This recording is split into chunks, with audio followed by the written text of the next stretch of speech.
Lionsberg Cinematic History presents, in association with 11 Labs, The 100 Days War. Part 1. The Return of the Emperor. The year's 1815 and Napoleon, once the master of Europe, now stuck on a tiny island in the Mediterranean. This is the Principality of the island of Elba, which was assigned to Napoleon during his abdication by the Treaty of Fontainebleau. But for Napoleon, it was all meaningless. Now he sits here at Elba, from commanding millions to ruling just 12,000 islanders. How could he even survive financially? King Louis XVIII refused to pay him the income promised by the Treaty of Fontainebleau. Louis had even seized Napoleon's personal fortune and investments. Worse still, whispers of assassination and kidnapping swirled around him. Could the Allies really be plotting to finish him off? And then there was boredom. Napoleon was suffocating. The island felt like a prison.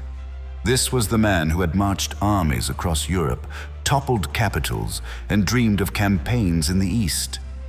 Now, he was stuck with a handful of officers, a dozen-room palace, and endless trivial projects. Was this really what the Emperor of the French had been reduced to? Gazing at the sea, Napoleon pondered how he stood at the height of his power in 1812. The French Empire stretched from the Atlantic to the Vistula, and with nearly 600,000 men of the Grande Armée, he marched east into Russia. But by December, disaster struck. Of that mighty force, barely 120,000 survivors staggered back across the Niemen. Europe saw its chance. In 1813, at Leipzig, the Battle of Nations, Napoleon faced overwhelming odds. His enemies closed in from all sides, and by 1814, after a brilliant but exhausting campaign on French soil, he was finally forced to abdicate. How could Napoleon's story end like this? Or would it? Meanwhile, in France, King Louis XVIII and the victorious coalition armies after Napoleon's abdication took control. The Bourbon monarch promised peace and prosperity, but his words soon rang hollow. Led by the king and his brother, the Comte d'Artois, the Bourbons sought to restore aristocratic dominance at the people's expense. Nowhere was resentment stronger than in the army. The tricolor gave way to the white Bourbon cockade. Troop numbers were slashed, veterans of the Imperial Guard were dismissed, and loyal officers were sidelined for royalist favorites. Even the marshals of France were humiliated, though Soult was made Minister of War. Discontent spread quickly, and while Louis believed his throne secure, the embers of revolution were already glowing once more. On Elba, Napoleon learned of unrest in France and discord among the great powers at Vienna. He also discovered that French ministers were pressing to move him from Elba to a distant prison. Seizing the moment, he resolved to return. Thus, on the 26th of February, 1815, after Sunday Mass, Napoleon issued a proclamation and prepared his escape. A small flotilla was readied, the brig Inconstant, the Saint-Esprit, Caroline, and 3 feluccas, carrying his carriage, artillery, and 1,000 loyal troops. His mother and sister remained behind under guard. By 8 p.m., everyone was on board, and at 9, Napoleon returned to the harbor amid a jubilant crowd and joined his staff on board the Inconstant. Captain Quatre hoisted the signal for the flotilla to set sail. British officer Sir Neil Campbell, responsible for watching him, was conveniently in Florence. He was aboard the HMS Partridge for a rendezvous with his Italian mistress. After receiving word that an expedition was being prepared by the exiled emperor, Campbell immediately sailed on the frigate Perdrix from Livorno. The ships later passed each other unseen in the night. It was the evening of the 1st of March, 1815. After slipping past a British warship and a French naval brig, Napoleon's small flotilla hugged the Italian coast, staying just beyond the horizon. No alarms were raised, no shots fired. Could it really be this easy? By mid-morning, the mountains of Cape Antibes came into view. The Elba flag was lowered, the tricolor raised. Napoleon was back in France. First to row ashore were Napoleon's grenadiers, their oars cutting through the still waters. Within an hour, over 1,000 men, infantry, cavalry, veterans of Elba, stood once again on French soil. And yet, no resistance, no troops, no cheering crowds. Just a few bewildered customs officers, powerless before the return of the Emperor. At 3 p.m., the cannons of L'Inconstant thundered across the bay. Villagers and fishermen watched as Napoleon stepped ashore, met by cries of "Vive l'Empereur!" The 100 days had begun. Lionsberg Cinematic History presents The 100 Days War, in association with 11 Labs. Part 2, The Long March to Paris.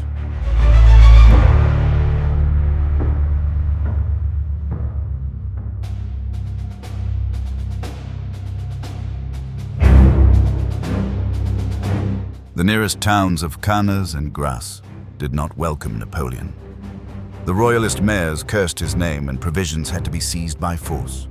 The news of Napoleon's return must have spread like wildfire, and royalist forces were expected any minute. Napoleon had 3 options: the fastest and most direct route to Paris via Provence and Marseille, swarming with royalists. A suicide. The more central route via the royalist towns along the Rhone. That may be, but the Emperor had another route in mind. One that was not only symbolic, but also a reminiscence of his glorious Italian campaign. It was the Alpine route through the royalist city of Grenoble and Lyon, perhaps the most dangerous yet remarkably rewarding if the Napoleonic gambit paid. Napoleon thus pressed into the Alps, abandoning cannons, carriages, and horses in the snow. His little army was now marching on foot through mountain paths more suited for shepherds than soldiers. It was 7th of March, 1815, and Napoleon, with mere 1,000 guards, marched towards Grenoble. Near the village of Lamour, Napoleon encountered a battalion of royal soldiers, 800 strong. It was the 5th Regiment of Line, ordered by Lieutenant General Jean-Gabriel Marchand, the military governor of Grenoble, to block the road. Muskets leveled as the vanguard of Napoleon's column reached the pass. The 2 bodies were drawn in line when the Emperor appeared on the road wearing his famous grey coat. Napoleon ordered his troops to lower their muskets to reduce tension, but the battalion from Grenoble continued. Suddenly, Captain Randon, one of Marchand's camp assistants accompanying the battalion, ordered the men, "Fire!" But nothing happened. To everyone's surprise, Napoleon stepped forward. He saluted Captain Randon. "Soldiers of the 5th Infantry Regiment, I am your Emperor," he shouted out in an unusually loud parade ground voice. "If there is any soldier among you who wishes to kill his Emperor, here I am." But how could they? There stood their beloved Emperor. In a rush, the soldiers broke ranks, threw down their Bourbon cockades and cried, "Vive l'Empereur!" They rushed to embrace him, some kneeling at his feet, others kissing his sword. The bewildered Captain Randon fled the field in utter dismay. It was Major de Lessart who stepped forward, handing Napoleon his sword. The Emperor embraced the Major warmly in return. As they marched towards the city, they were joined by the 7th Infantry Regiment of Line. Its young Colonel Charles, Comte de la Bédoyère, broke the skin of the drum and revealed an imperial eagle of Napoleon's empire. Such was the loyalty of the troops towards Napoleon. The tricolor returned to the city halls. The crowds sang the Marseillaise. Grenoble thus capitulated, and from a mere 1,000 men.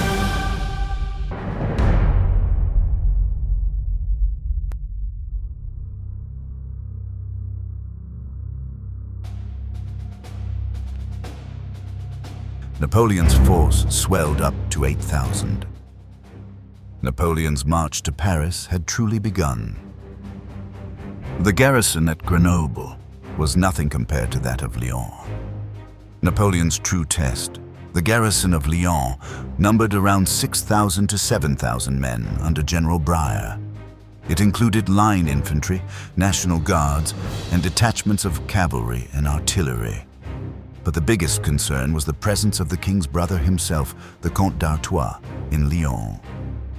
On the 9th of March, Comte d'Artois reviewed the Lyon garrison. In his speech, he called Napoleon a usurper with just a handful of men. When he demanded cries of "Vive le roi," the soldiers, however, stayed silent. D'Artois understood where their loyalty lied. By dawn, the king's brother and the royal commanders had fled Lyon. That same night, Napoleon entered Lyon to thunderous shouts of "Vive l'Empereur" and "Down with the Bourbons." From Lyon, he marched out on March 13th, not with a ragged band, but with a swelling army of 14,000 infantry, cavalry, and artillery. Town after town fell for the emperor's cause, Auxerre included. Paris was now within reach. But danger loomed ahead. According to rumors, a royalist army, 60,000 strong, was forming under none other than Marshal Ney, the bravest of the brave, the once Napoleon's most loyal marshal. Would Ney stand as thorn in Napoleon's path, or betray the Bourbons? We will soon find out. But the stage was set for an event that would decide the very course of this campaign. The desperate King Louis placed his last hopes on Marshal Michel Ney. Ney thundered that Napoleon was a mad dog and swore to drag him back to Paris in an iron cage. However, despite the king's hopes of 60,000, Ney could only muster around 6,000 men. The incompetent government at Paris had failed to give him further instructions or even indicate what regiments he was to draw upon for his 60,000 force. Ney was furious. Hearing of Napoleon's victorious rapid advance, Ney switched sides. Ney had been the king's last hope. Panic swept the palace as the news of Ney's betrayal reached Paris. Ministers schemed, generals demanded bribes, and plots of coup filled the night. After bribing his ministers to follow him, Louis XVIII slipped into a carriage with Marshal Berthier and Blacas. With nearly 20,000 men now under his command, Napoleon pushed on towards Paris. The French throne awaited its former master. That evening, Napoleon entered Paris. His mud-splattered carriage was swarmed by jubilant crowds, officers hoisting him on their shoulders up the palace steps. The emperor had returned. Battles of Ligny and Quatre. Fought 2 days before Waterloo, these twin engagements unfolded across the Belgian countryside and would shape the fate of Napoleon's final campaign. While the emperor sought to divide and defeat his enemies before they could unite, Allied forces rushed to block his advance toward Brussels. For generations, the story of the Waterloo campaign has been dominated by the climactic Battle of Mont Saint-Jean, fought on the 18th of June. Yet 2 days earlier, at Ligny and Quatre, thousands of soldiers had already begun the struggle that would decide the future of Europe. This documentary seeks to shine a light on the often overlooked contributions of the Dutch, Alps, German, Hanoverian and Prussian troops who fought alongside their British allies to check Napoleon's advance. Their courage, sacrifice and determination played a crucial role in the dramatic events that culminated at Waterloo. Join us as we retrace the opening moves of Napoleon's final gamble and revisit the battles that set the stage for one of history's most famous confrontations. And do not forget to like, share, subscribe, and hype this video to support this channel. Lionsberg Cinematic History presents the Battle of Ligny, the last victory. In his sensational return to power, Napoleon had made just one mistake, which was to prove costly. He did not wait until Europe's ministers and sovereigns had dispersed after their conclave in Vienna before crossing from Elba. Consequently, they were all still together when news of Napoleon's return came in.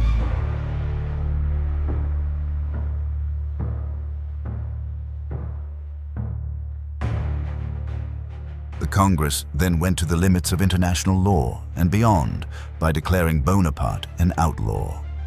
War was declared not on France, but on one man, Napoleon Bonaparte. That's impressive even by modern standards. A new coalition was formed, and the plan was to flood France with a force of more than 500,000 troops. The raw coalition forces included about 100,000 Prussians under Field Marshal Blücher, another roughly 100,000 of Anglo-Dutch German and Brunswickers under the Duke of Wellington and the Prince of Orange, about 200,000 Austrians under Schwarzenberg, another couple of 100,000 Russians under Barclay de Tolly, and 75,000 Austrians on the Riviera. Time was of the essence, and the Emperor knew that. Napoleon tried to buy more time by sending letters of peace to the European monarchs, but by 1815, all of Europe can see right through the Emperor's plan.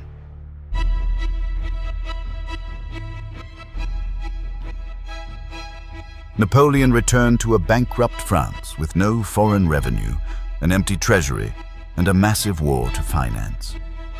To fund his war preparations, he cut naval spending, raised emergency loans, and ordered the sale of state lands and forests. He also launched a national patriotic donation drive, urging citizens and soldiers to contribute money or goods.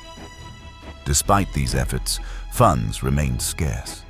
Napoleon's campaign relied on credit, improvisation, and the hope that victory would restore France's fortunes. Napoleon had ordered the creation of 8 army corps and appointed his loyal marshal, Louis-Nicolas Davout, as the new war minister. But Davout, although an outstanding commander on the battlefield, was new to the ministry and struggled at his new job.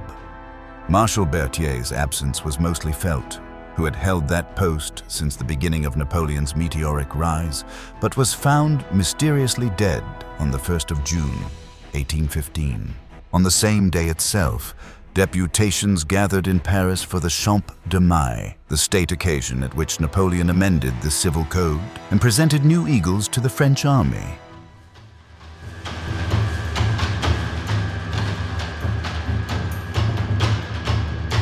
As coalition forces advanced to the north, Napoleon had to decide his strategy. There were only 2 realistic options: either to preempt the Allies by defeating the Prussian and Anglo-Dutch armies before the Russians and Austrians could join them, or to remain on the defensive as in 1814. Napoleon decided to go for the preemptive strike.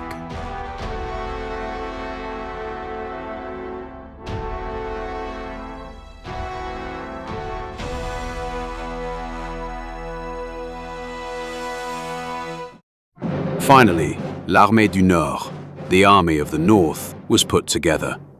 About 89,000 infantry, 22,000 cavalry, 11,000 gunners, and 366 engineers were mobilized to the Belgian front. This comprised of the 1st Corps under Comte d'Erlon, the 2nd Corps under Honoré Charles Ray, the 3rd under Vandamme, the 4th under Gérard, the 6th under Mouton-Lobau, the reserve cavalry under Marshal Grouchy, and the Imperial Guard Corps directly under the Emperor. The 5th Corps under Jean Rapp was stationed at Strasbourg as a part of the Armée du Rhin.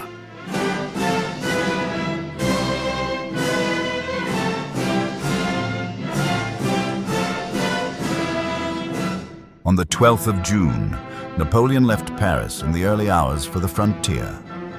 Napoleon's plan was simple but brilliant: to strike between the 2 Allied armies and crush each in turn. He chose to attack the Prussians first, knowing that Blücher was bold and impulsive, while Wellington was cautious and deliberate. Napoleon reasoned that Blücher would rush to support Wellington far quicker than Wellington would move to help Blücher. Napoleon thus split his forces into 2 parts. The 1st and the 2nd Corps were put under the command of Marshal Ney, who was to march towards Quatre. and take control of the crossroads. Judging Blücher by his impetuousness, Napoleon correctly anticipated the old general to give battle at Ligny. The 3rd, 4th, and 6th Corps, the Guard Corps and the reserve cavalry under Marshal Grouchy, will follow the Emperor to Fleurus and confront the Prussian army at Ligny and Saint-Amand.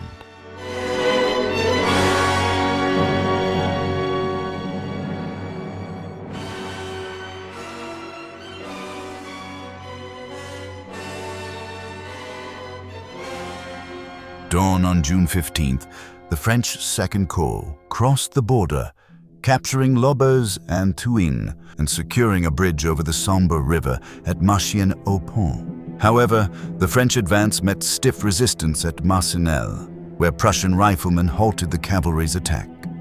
Napoleon, angered by the setback, ordered a renewed assault supported by horse artillery and guard engineers, who soon forced the Prussians to retreat.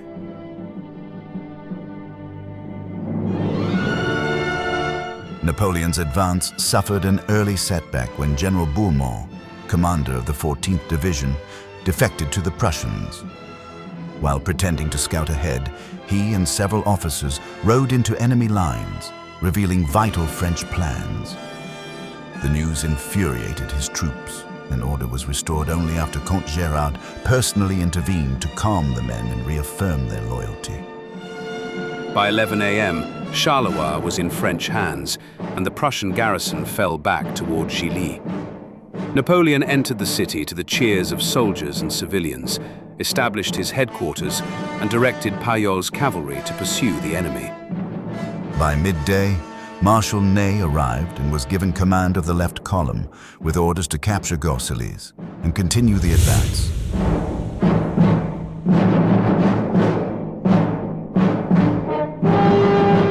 By June 1815, Feldmarschall Blücher commanded the Prussian army with General Gneisenau as his chief of staff, the same team that had fought with distinction in 1813 and 1814.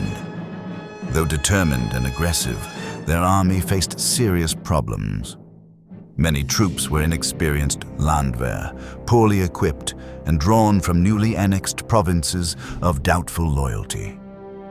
On June the 15th, Ziethen's 1st Corps beat a fighting retreat from the border and gave time for the 2nd, 3rd, and 4th Corps to march towards Sombreffe and Ligny.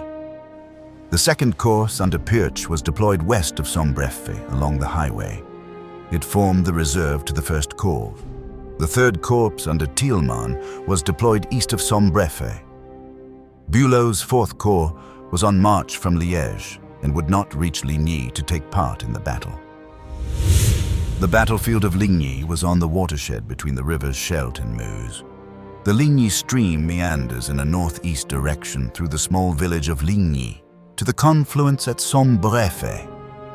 To the left of Ligny was the village of Saint-Amand, and to its right were Sombreffe, Tongrenel, Boignet, and Balâtre, respectively. The windmill of Bray on a hill northwest from Ligny was a suitable vantage point, and Blücher made it his headquarters during the battle. Napoleon placed his headquarters in Fleurus, where he also had a good view of the battlefield from the windmill of Navarre. Blücher had 3 army corps under his command, about 84,000 men and 224 guns in total. Ziethen's 1st Corps took up positions along the Ligny Brook, fortifying the villages for battle. The villages of Saint-Amand and Ligny formed the core of the line. Steinmetz's and Jargau's brigades held Saint-Amand, while 6 battalions of Henkel's brigade defended Ligny itself. Pirch's brigade stood in reserve near the Bossou Mill, ready to reinforce where needed. Behind the line, Roeder's reserve cavalry waited in the hollow ground, prepared to charge when the moment came. The western part of Saint-Amand and the nearby village of Wagnelli were less defensible and only lightly garrisoned. The Prussians occupied every hamlet and guarded all 4 bridges along the stream. To the north, the 2nd Corps under General von Perch, the 1st, held positions near Bray, along the road leading from Quatre. Their task was to secure communication with the Anglo-Dutch army, whom Blücher expected to join him. Meanwhile, on the Prussian left, The 3rd Corps under von Thielemann was deployed along the Ligny brook near Sombref, anchoring the southern end of Blücher's position.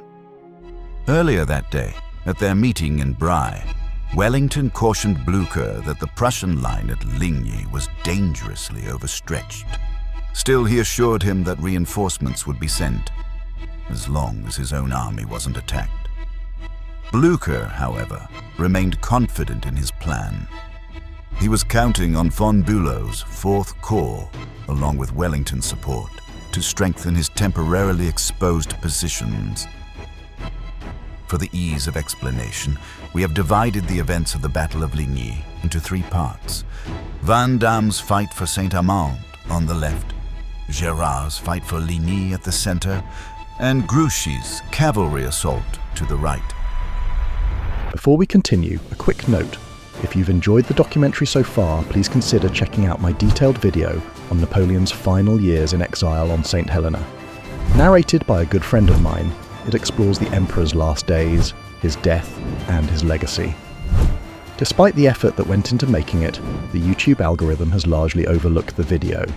You'll find the link above and in the description below. Your support would be greatly appreciated. Now, let's return to the campaign of 1815. At 2 p.m., General Lefol of the 8th French Infantry Division rallied his men with a cry, "The Prussians will be crushed as at Jena." As the Emperor signaled, the French guns thundered.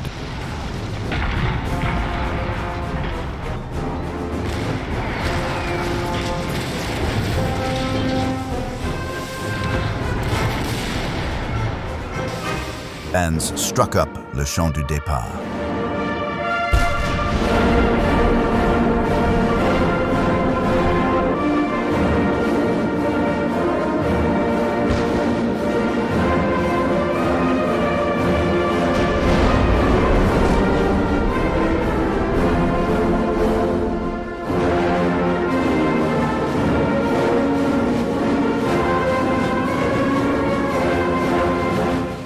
Vandam's 1st Corps, with Lefol's and Gérard's divisions, advanced toward Saint-Amand and Saint-Amand-la-Haye to strike the defending Prussians of von Zieten's 1st Corps.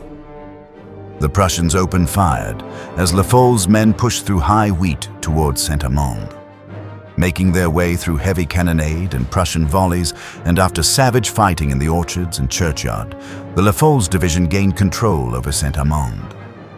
Pushing further beyond the hamlet, Lefol's men came under devastating cannon fire from the ridge and were forced to fall back to the hamlet.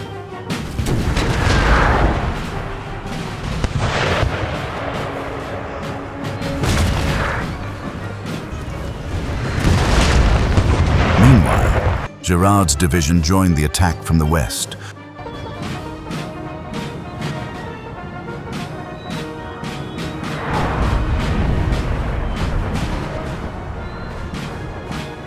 Gérard's division joined the attack from the west, storming Saint-Amand-la-Haye in brutal close combat and drove the 29th Prussian Infantry out of the hamlet.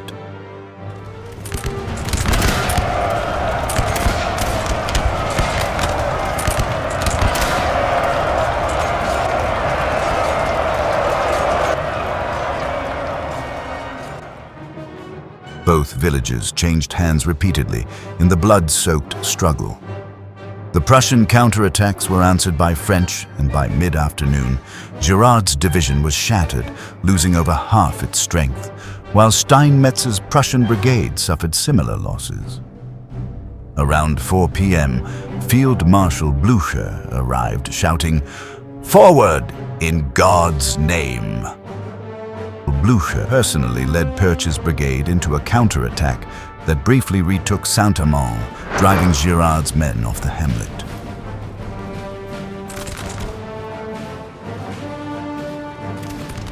Our men are running.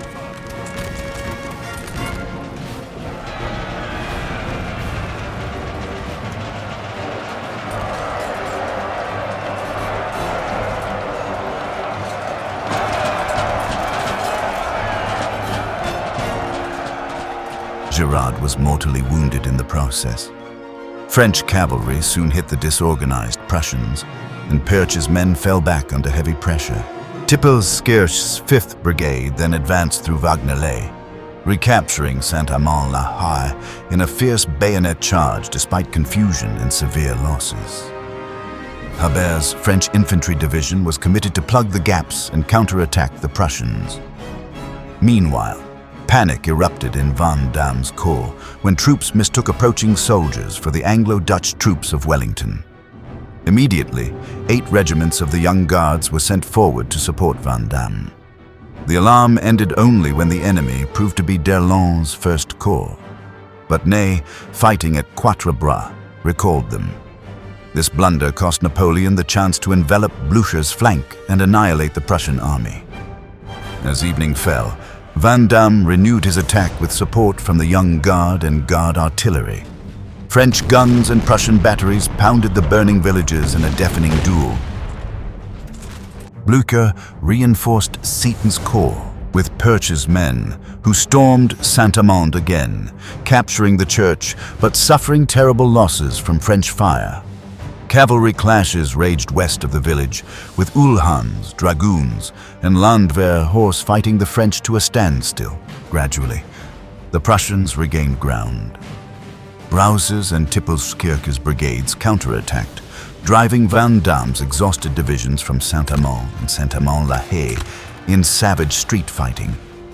General Lefol narrowly escaped capture, and General Girard was mortally wounded, later honored by Napoleon as the Duc de Ligny. Saint-Amand was supposed to be the center of French assault, but it turned into a stalemate thanks to the miscommunication with d'Erlon's corps. As darkness enveloped, the battle between Vandamme and Ziethen became limited to artillery and skirmish combat. Parts of Saint-Amand remained in Prussian hands until the total French occupation of Ligny to the center.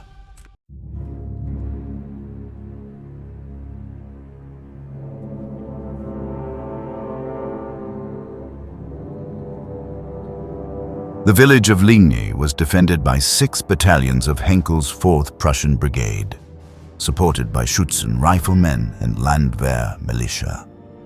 The defenders fortified the village, barricading doors, removing windows, and occupying walls and hedges.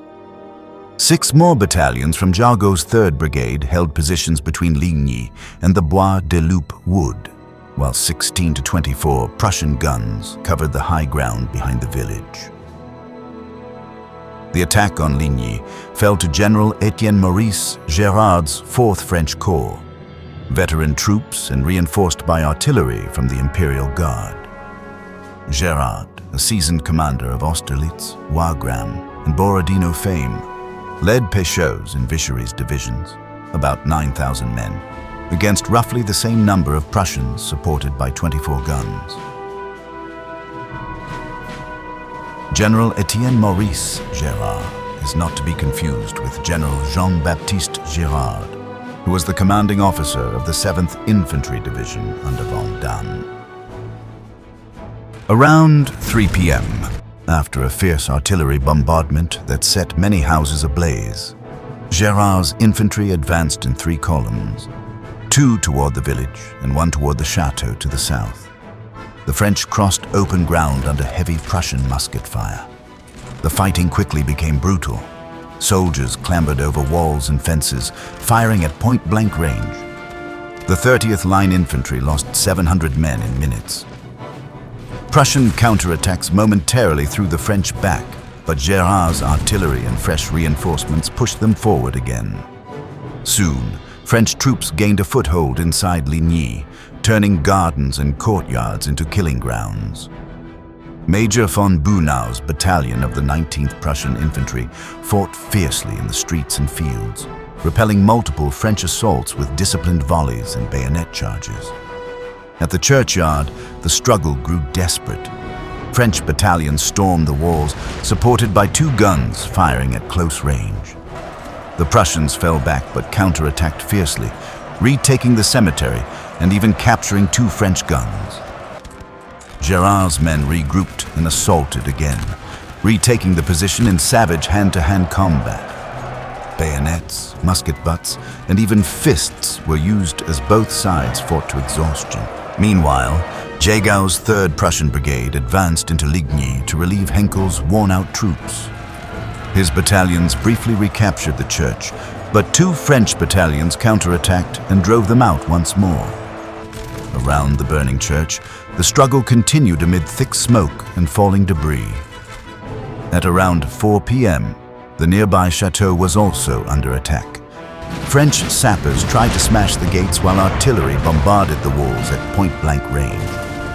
Fire spread rapidly, forcing the Prussian defenders to leap from the windows as Gérard's men surrounded the flaming building. By late afternoon, 2 fresh Prussian brigades, Kraft's 6th and Beauce's 8th, were thrown into the fight to retake the village. The French artillery roared as new Prussian battalions crossed the stream again and again, only to be driven back each time.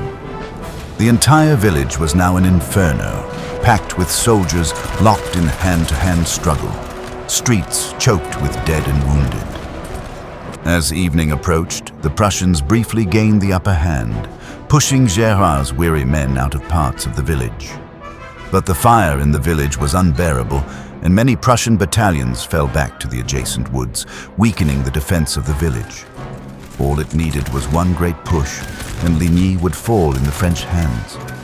But to continue his attacks on the hamlet, Gérard needed reinforcements. So the stage was set for Napoleon's final, decisive assault later that evening.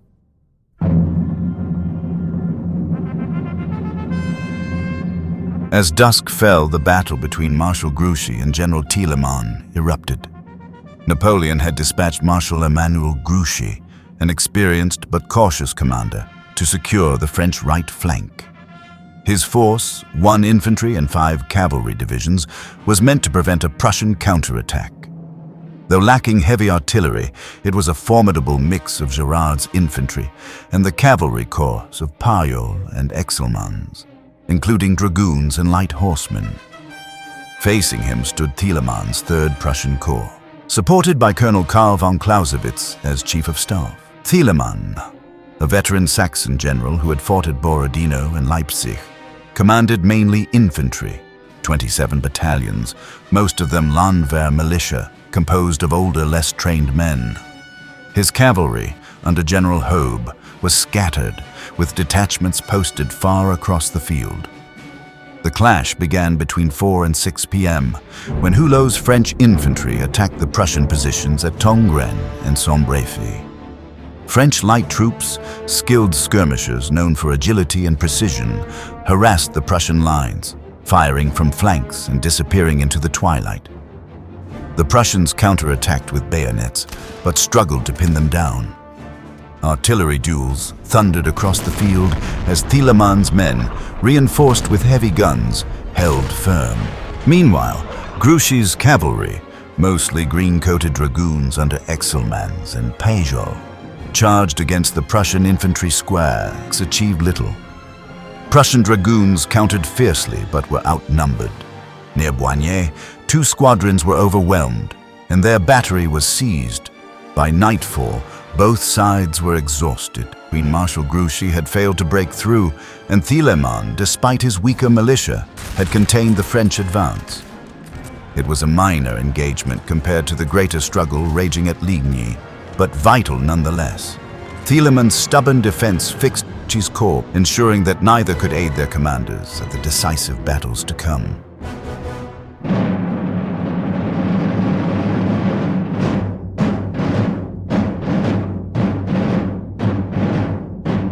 A thunderstorm rolled in with the evening darkness as Napoleon readied his imperial guards to deliver the decisive strike against the Prussian center.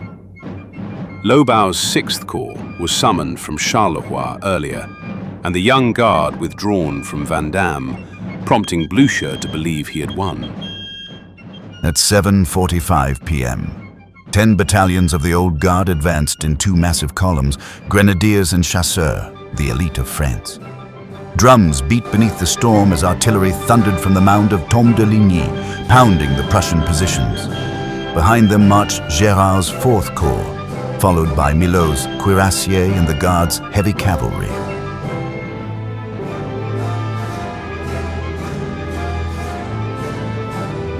The Guards stormed into Ligny, sweeping all resistance aside with the bayonet.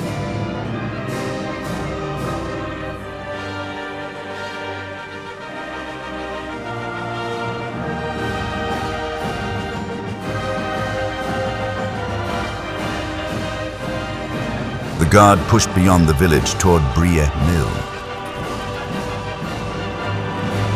The 5th and 9th cuirassiers smashed through Prussian lines, seizing guns and scattering defenders, where Prussian infantry and Landwehr cavalry were shattered in close combat.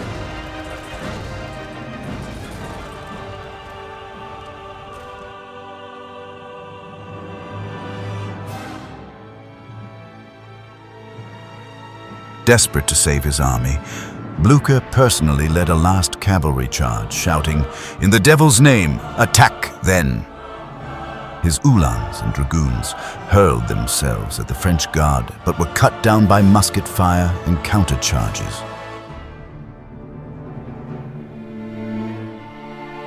Blücher's horse was shot beneath him, trapping him as French cavalry thundered past, unaware of the fallen commander. The Prussian center was broken.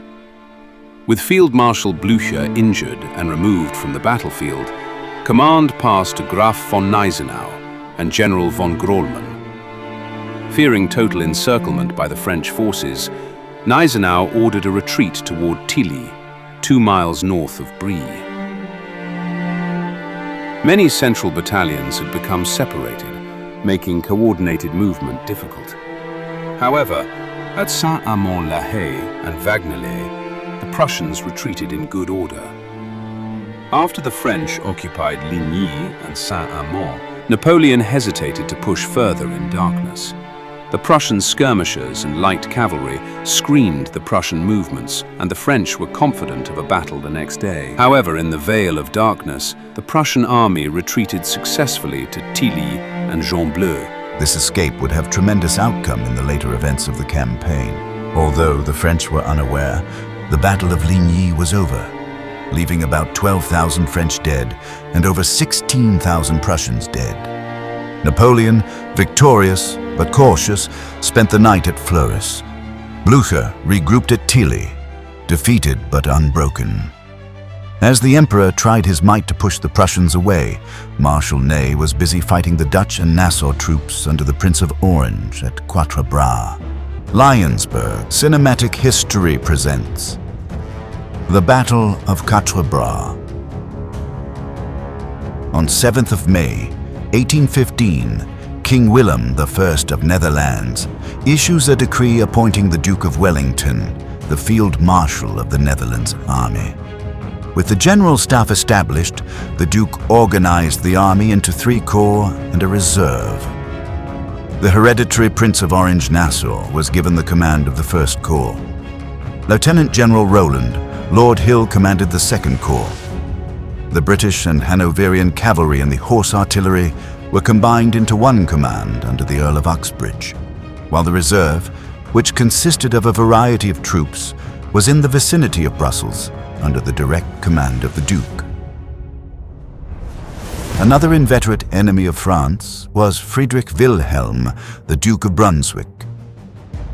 Following the death of his father at the Battle of Auerstedt in 1806, the young Duke had taken arms against the French.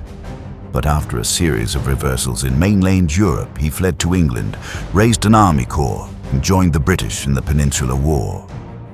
Thus, when Napoleon returned to power in 1815, the Duke of Brunswick agreed to raise a new corps for service alongside the British and was at Wellington's disposal on this day. Wellington had spread the entire Anglo-Dutch army to all the key locations in the Low Countries. Thus, we shall discuss only the troops of interest taking part in the Battle of Quatre. By June, the Anglo-Allied army began receiving reinforcements from the German states, particularly the Nassau contingents associated with the House of Orange. On the 7th of June, the 3 battalions of the 1st Nassau-Usingen Regiment under the command of Major General Baron August von Kruse, arrived in the Low Countries. They were quartered in the vicinity of Brussels as part of the infantry reserve, along with the Brunswick Corps and the 5th and 6th Divisions. The 3 battalions of the 2nd Nassau-Usingen Regiment and the 1st Battalion of Orange Nassau had been stationed in the Low Countries since 1814 as part of the United Netherlands Army, and formed a brigade within the 2nd Netherlands Division under Baron Perponcher Sedelnitsky. The troops were deployed in Hutin-le-Val, Frasnes, Genappe, and the surrounding area. The troops of the 3rd Infantry Division under Henry Chas were further down to the south, along with the Dutch and Belgian cavalry. With the arrival of the Nassau troops, the Allied army now numbered 112,000 men, with 204 pieces of artillery. The Prussian army, led by Field Marshal Blücher, was still on the march towards Sombrefe, approaching 127,000 men, with 304 guns.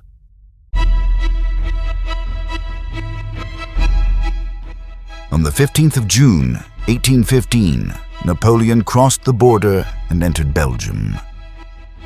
He then divided his army into 2 parts. The 1st and the 2nd Corps were put under the command of Marshal Ney. They were to march towards Quatre. The rest of the army under Napoleon marched towards Ligny. Napoleon's plan was simple. He wanted to pin the Prussians under Field Marshal Blücher at Ligny, as Marshal Ney captured the crossroads and used the Nivelles-Namur road to envelope the Prussians and defeat them in detail. This was a valid plan, as it relied on the fact Quatre was guarded by a few Dutch and Belgian battalions, and that the Anglo-Dutch army was still spread out across Belgium. Thus, the French were not expecting much action to take place at the crossroads. At around 3:30 p.m., Marshal Ney joined the Emperor on the road north of the town. Napoleon gave Ney the command of the left column, with the promise that it would be enhanced in the morning by the 2 divisions of heavy cavalry under Kellermann. He explained that the vanguard was formed by the troops of the 2nd Corps and was advancing on Gosselies. The 1st Corps under d'Erlon was delayed due to the bottlenecks created by the bridges and river crossings by the border. Napoleon instructed the Marshal to take command of the available 2nd Corps, seize the town, and pursue the enemy. Accordingly, Ney rode forward to animate his men. As Ney reached the front, Comte Ray dislodged the Prussians from Gosselies and established it his headquarters. Marshal Ney, however, then arrived and ordered the light cavalry of the Garde Imperial and the 5th Division of Infantry towards Frasnes. When the division arrived upon the heights close to the village of Frasnes, the vanguard from the 2nd Light Regiment encountered a battalion of 2nd Nassau-Usingen Brigade and a battery of horse artillery, commanded by Captain Adrian Beilevel, positioned on both sides of the high road. The Nassau troops resisted, and only the intervention of French cavalry forced them to retire.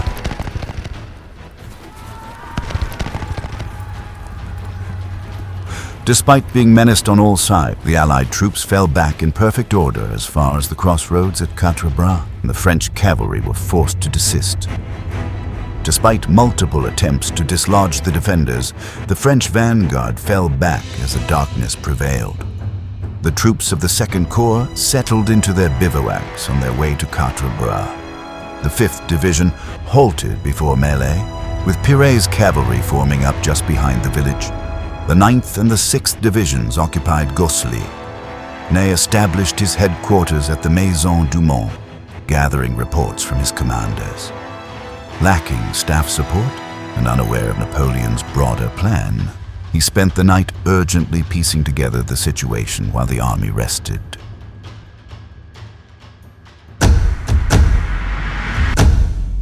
Let us now turn to the Anglo-Dutch camp.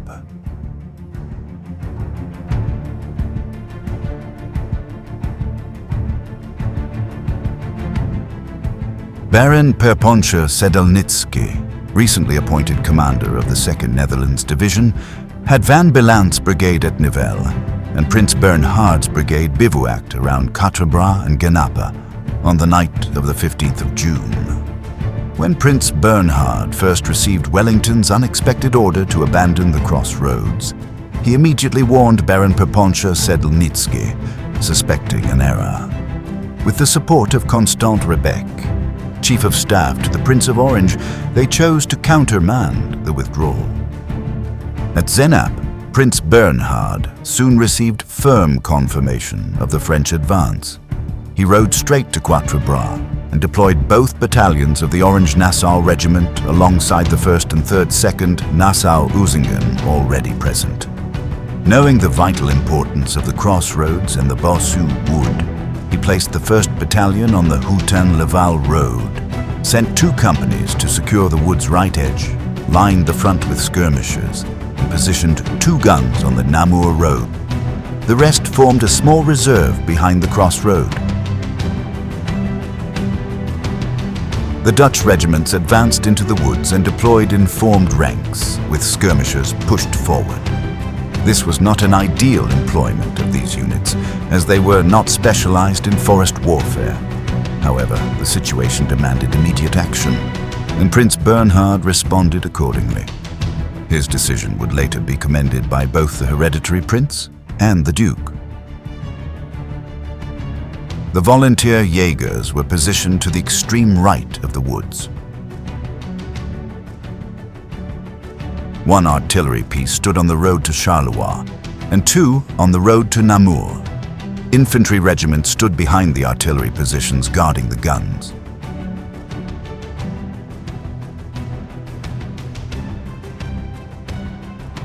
Prince Bernhard then dispatched a messenger to Baron Perponcher-Sedlnitsky, explaining his dispositions and the weakness of his force.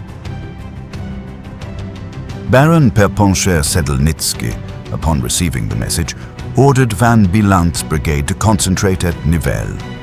Baron von Gargan rode to headquarters at Braine-le-Comte to obtain instructions from the Prince of Orange and Constant Rebecque.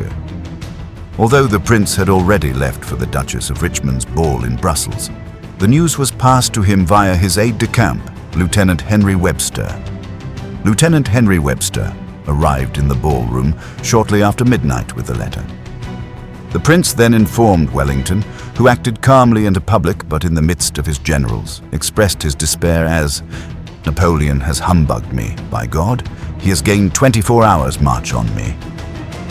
Immediately, Wellington whispered instructions to the Prince of Orange and Duke of Brunswick, both of whom made their excuses and departed before supper was served. Urgent orders were dispatched to every commander in the region for proper concentration of all the troops, and instructions were given to force march towards Quatre.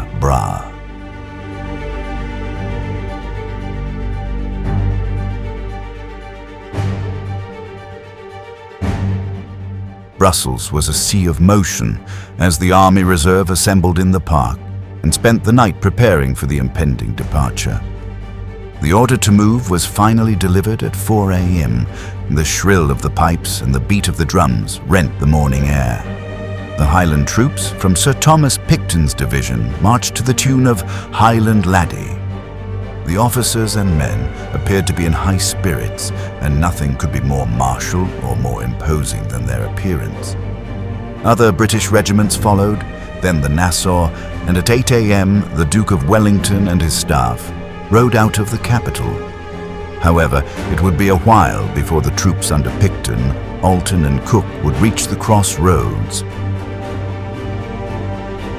Baron Perponcher-Sedlnitsky had left Nivelles at first light with the 27th Jaegers and the 8th Dutch Militia Battalion in order to reinforce the post and to assume the command. While on the high road, they had encountered a detachment of 50 Prussian cavalrymen from the 1st Schlesisches Husaren Regiment, led by 2nd Lieutenant Karl von Sellin. The cavalry had been separated from its brigade during the fighting on the 15th, and having no cavalry at his disposal, Baron Perponcher-Sedlnitsky suggested that they accompany him to the crossroads. Upon the arrival of the Prince of Orange at about 6 a.m., the small detachment of Prussian cavalrymen skirmished with the enemy and made several charges against the French lancers and skirmishers positioned nearby, so as to make the French believe that the Allied force at the crossroads was greater in size than it actually was. At 3:30 a.m., the Prince of Orange returned to his headquarters in Braine-le-Comte and made preparations for the crossroad. The hereditary Prince of Orange-Nassau had deployed the Allied troops at Quatre across a wide frontage, so as to create the impression of greater strength. The prince allowed a similar deployment of the troops as had been deployed by Prince Bernhard the previous night. The artillery was positioned on the roads from Charleroi and Namur in the area south of the Bois de Bossu.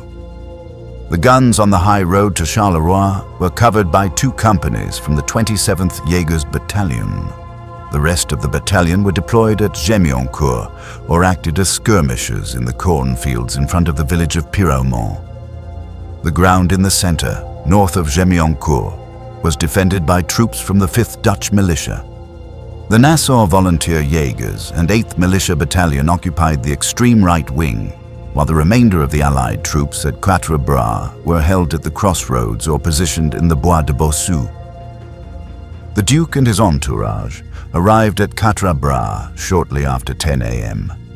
Having reconnoitered the field, he complimented the hereditary prince on the deployment of the troops. The Duke, finding everything surprisingly quiet at 12:30 p.m., resolved to ride to the Prussian headquarters at the windmill of Bry for a meeting with Blücher and verbally agree the measures for a decisive battle.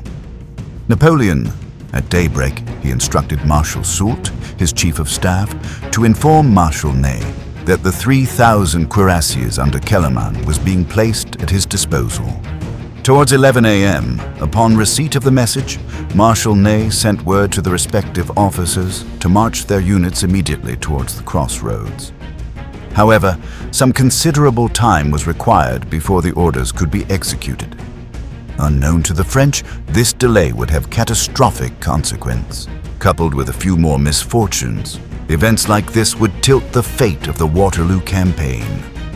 At around 2 p.m., the divisional artillery positioned on the farm of Delsaut open-fired at the Dutch positions. The Battle of Quatre has finally begun. At around 2 p.m., the divisional artillery positioned on the farm of Delsaut open-fired at the Dutch positions. The 9th French Infantry Division under Comte Foix formed up in Kulms along the high road. The 2nd Brigade marched across the valley towards Gémioncourt. Comte Piret's 2nd Cavalry Division guarded their flank. Comte Foy's 1st Brigade remained on the plateau close to the farm of l'Aïral. To their right flank was the head of the 5th Division under Comte Bachelu. Bachelu's men were the first to come in contact with the Allies. They engaged the defending Dutch and Belgian troops in and around the farm of Piromont and threw them back. The chasseurs and lanciers charged the skirmishers from the 27th Jägers Battalion and broke them. The battalion had a great many men killed and wounded, including their lieutenant colonel. The French infantry advanced rapidly and took possession of Piromont and the majority of the ground immediately in front of the Allied position. They were now able to direct their efforts towards the center. A cloud of French skirmishers moved rapidly against the troops defending Grand and Petit Pierrepont. In the Bois de Bossu, the sheer weight of French numbers in the center drove the Allied skirmishers back. Baron Perponcher Sedlnitsky had witnessed these events, and realizing that the French had gained a significant advantage, he ordered the 7th Belgian Line Battalion to support their comrades in the center. The battalion advanced into the open ground between the Bois de Bossu and the high road to Charleroi, and extended in line. At this time, the 5th Militia Battalion advanced in column and deployed on the right of Gémioncourt under heavy canister and musket fire. The farm buildings had been occupied by 2 companies from the 27th Jägers, and so the 2 flanker companies from the 5th Militia were hurriedly pushed forward and deployed in front of the complex. But here they suffered from the close-range enemy fire, as the French tirailleurs used the high corn as cover. The French cavalry that had reformed in the hollow ground to the south of Gémioncourt charged against the 5th Dutch Militia Battalion. The militia men barely formed squares and somehow managed to repel the charge. the stubborn French cavalry cycled their charge for 4 consecutive times but were repelled every time. However, the incessant enemy artillery and small arms fire eventually forced the 5th Militia Battalion to retire some distance toward the crossroads. The hereditary Prince of Orange-Nassau placed himself at the head of the battalion, and waving his hat in the air and calling to the troops, he led them forward. Meanwhile, the 8th Militia Battalion had been forced to withdraw from its position on the extreme right in front of the Bois de Bossu due to the fierce cannonade to which it was subjected from a French battery situated on the heights close to the farm of Delsart. The Allied artillery was withdrawn because of the heavy losses it had sustained. Throughout this period, Prince Bernhard had remained in reserve to the right of the Bois de Bossu with the 1st Battalion 28th Orange-Nassau, where he had been joined by the 8th Militia Battalion. But as the French skirmishers encroached, he was compelled to detach 2 companies to skirmish with them and to stop them forcing a passage into the wood. Together with the Nassau Volunteer Jägers and the troops of the 1st Battalion of the 2nd Nassau-Usingen Regiment, the Allied skirmishers were able to maintain the line along the edge of the wood, but they were also subjected to an incessant artillery barrage from the French guns on the heights at Delsart. With their attacks having gained success, the French 4th Light Regiment occupied the farm of Gémioncourt, while the 100th Line Regiment took a position immediately to the rear of the complex. The 6th Chasseurs Regiment and 5th Lancer Regiment supported this movement. The vigor of the attack brought the cavalry into the path of the 5th Militia Battalion once again. This time, the French horsemen were able to cause considerable disorder, and the movement was turned into a complete rout. The hereditary Prince of Orange-Nassau narrowly escaped being taken prisoner by the 5th Lancers by seeking refuge with 2 companies of the 7th Belgian Line Battalion. However, the French cavalry pursued the debris of the 5th Dutch Militia towards the Allied line with malicious fervor.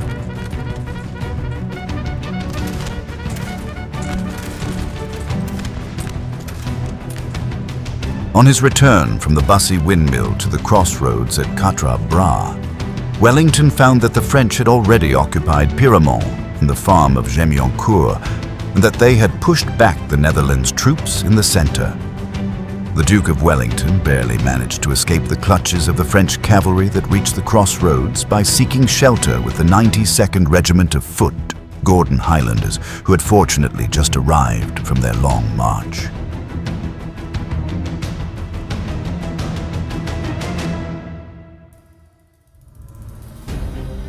Luckily for the Duke, Picton's reinforcements continued to arrive as the Dutch fell back toward the crossroads. Wellington ordered Picton's men to march along the road to Namur and to lie in the ditches where they would be sheltered from the French artillery fire.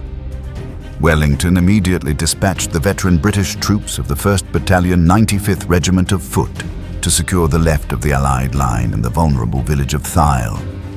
The green-clad soldiers, armed with Baker rifles, under the command of Sir Andrew Barnard, marched along the road to Namur and extended into the fields to the north of Pyramont to prevent the French from making any further progress in this direction. After more than an hour of fighting, the 1st Allied Cavalry finally reached the field. Baron van Merlin's Dutch-Belgian Light Cavalry Brigade deployed on the left of the Charleroi Road with supporting horse artillery. The Prince of Orange immediately tasked Lieutenant Colonel Boreel and the 6th Dutch Hussars with halting the French advance. Forced to charge without time to form properly, they collided with the 6th Chasseurs north of Gémioncourt and were driven back with heavy losses.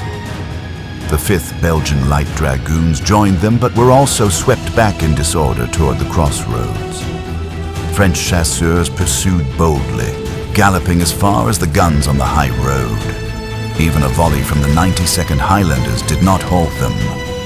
The French chasseurs slashed down the Allied gunners and artillery horses before withdrawing towards the French positions.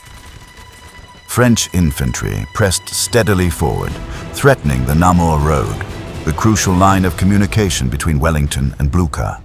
The situation on the Anglo-Dutch front grew increasingly dangerous. Meanwhile, at Ligny, Napoleon launched the 3rd Corps and the 4th Corps against Saint-Amand and Ligny, shortly after Wellington left Blücher's headquarters. Unlike the cautious Dutch, the Prussians eagerly accepted battle, counting on Wellington's aid. I bet you have watched our detailed documentary on the Battle of Ligny. If you haven't, the link's in the description.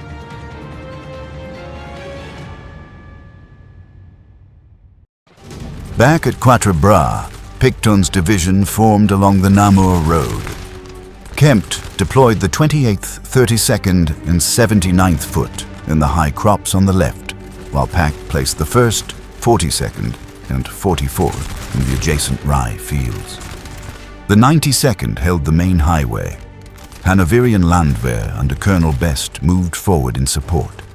Fighting intensified inside the Bois de Bossu, where French skirmishers forced Prince Bernhard's troops back to a stream.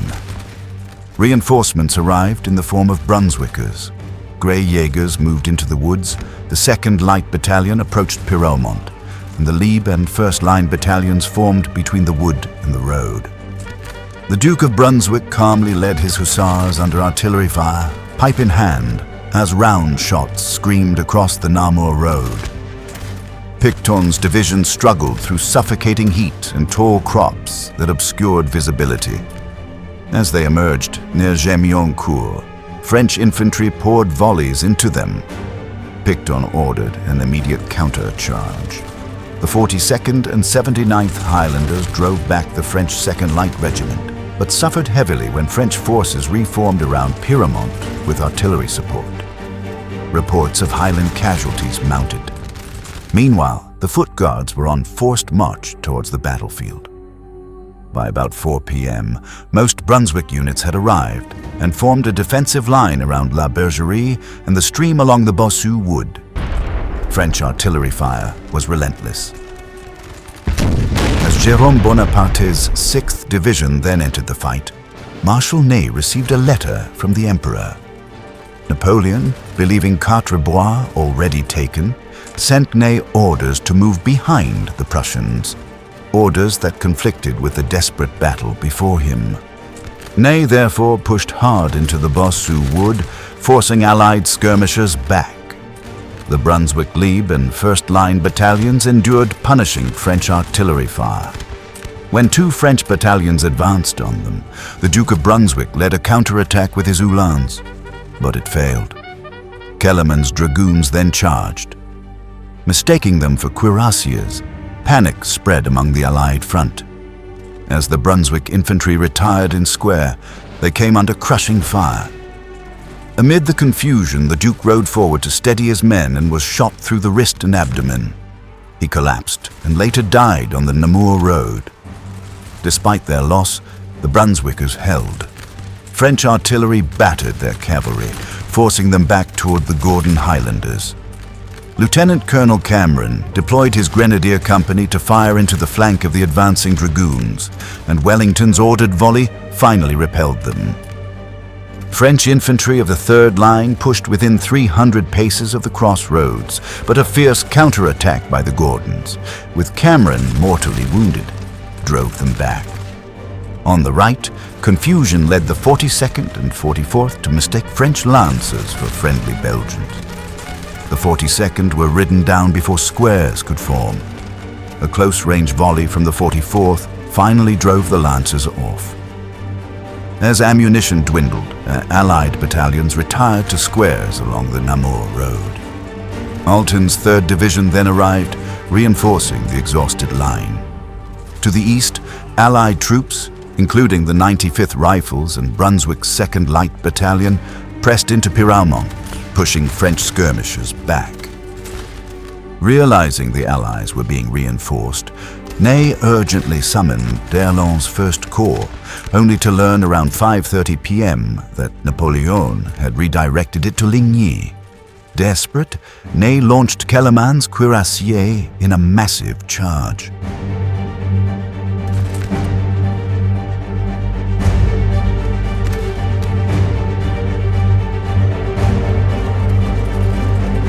Repulsed on the left by the 30th Foot, they smashed into the 69th on the right just as it formed line, cutting down many and capturing both colors. The cuirassiers then advanced towards the Hanoverians, but their disciplined volleys were enough to shatter Ney's last resort to win the battle. Kellermann's horse was shot as the survivors withdrew. At last, the foot guards arrived in strength. The 1st Brigade cleared the Bossu wood before French artillery forced them to pull back to the rivulet.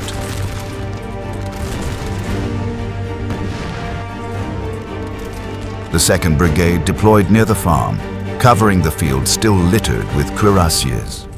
The last of the Brunswick light troops and their artillery reached the crossroads, marking the turning point. Now reinforced, Wellington ordered a general advance. Dutch, Brunswick, and British battalions pushed forward under heavy fire. Further French cavalry attacks faltered. With dusk approaching, and the absence of d'Erlon's corps sealing his failure, Ney's exhausted troops fell back toward Frasnes. Quatre remained firmly in Allied hands, and Wellington had preserved the vital crossroads that prevented Napoleon from splitting the Anglo-Prussian forces on the eve of Waterloo.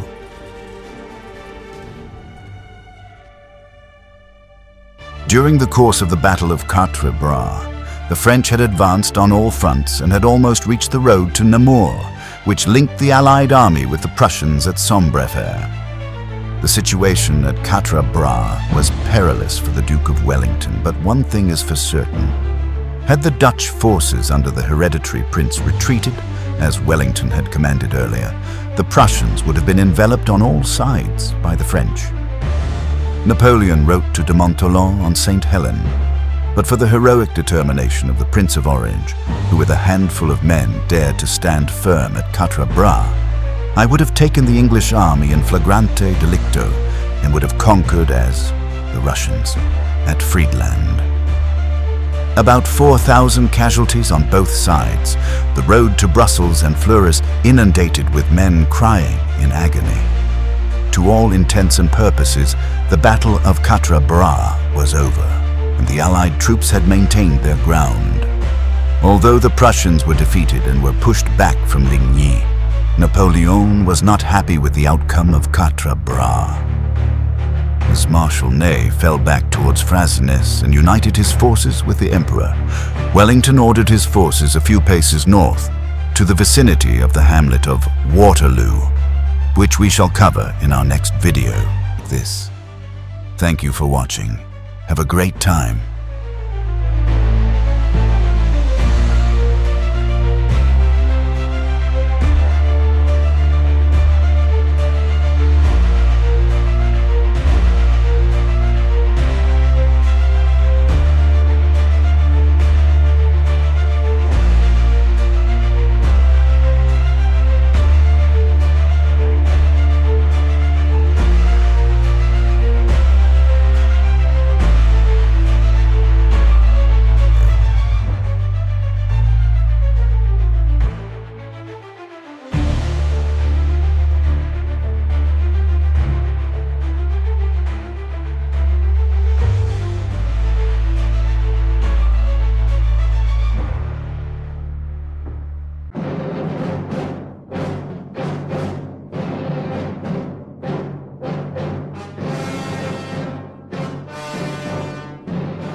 In the first two videos of our series, The 100 Days War, we have witnessed two battles, the Battle of Ligny and the Battle of Quatre, that took place side by side on the 16th of June, 1815.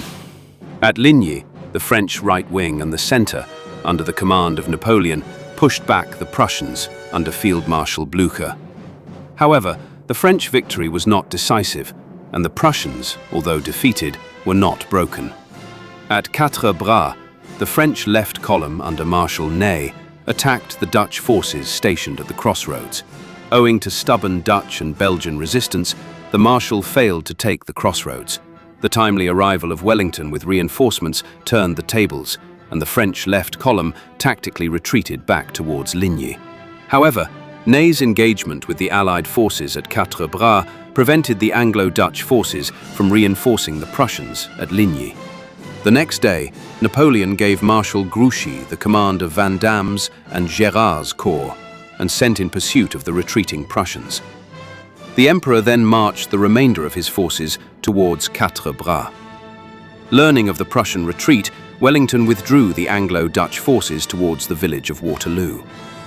Around 4 p.m., the cavalry from the French vanguard came in contact with the Allied rearguard. The 2nd Light Cavalry Lancers Regiment of the Imperial Guard in the French vanguard overpowered a squadron of the 7th British Hussars within the confines of Genappe. The Earl of Uxbridge then ordered the 1st Life Guards of the Household Brigade to charge at the Red Lancers. The household troops galloped down the slope and threw the elite French lancers into confusion. The Allied cavalry was able to push back the French vanguard. They retreated towards their main columns as more and more French troops poured in.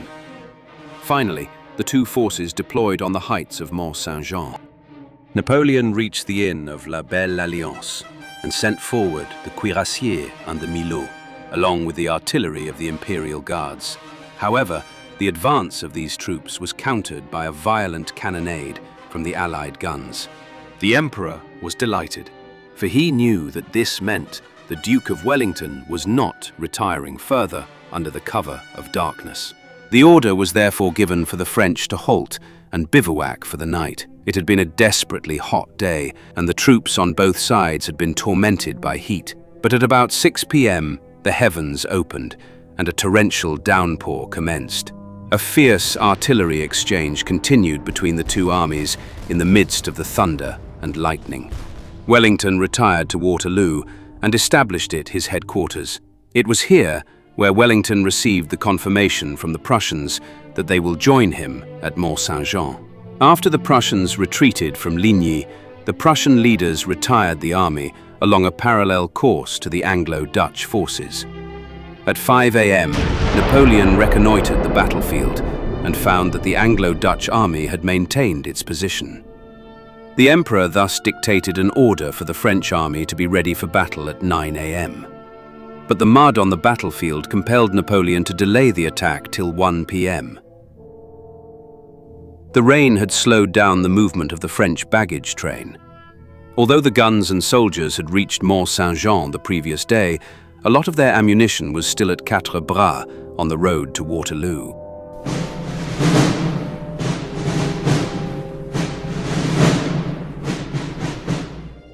Moving on to Waterloo, just before the commencement of the battle, the 2nd Corps under Quatre took position in front of Hougomont. About 19,000 combined troops of the 2nd Corps was fielded. Compière's cavalry protected the extreme left. Prince Jérôme Bonaparte's division and Confroy's division formed directly in front of Hougomont. Next to them was Bachelu's division. The 7th Infantry Division under Gérard was attached with Vandam's 3rd Corps at Ligny, and henceforth was in pursuit of the Prussians. The 7th Division, with about 4,600 men, were therefore absent from Waterloo. Behind the 2nd Corps was stationed the heavy cavalry under Kellermann, numbering around 2,000, and the heavy cavalry of the Imperial Guards under Guillot. They numbered around 1,900. To the right of Foy's division and left of the farm of La Belle Alliance, the 4 divisions of d'Erlon's 1st Corps were deployed.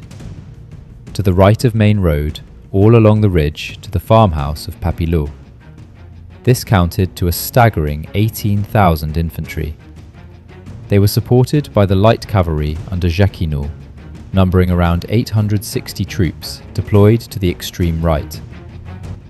Just behind d'Erlon's corps, the cuirassiers under Milhaud were deployed, numbering around 3,000.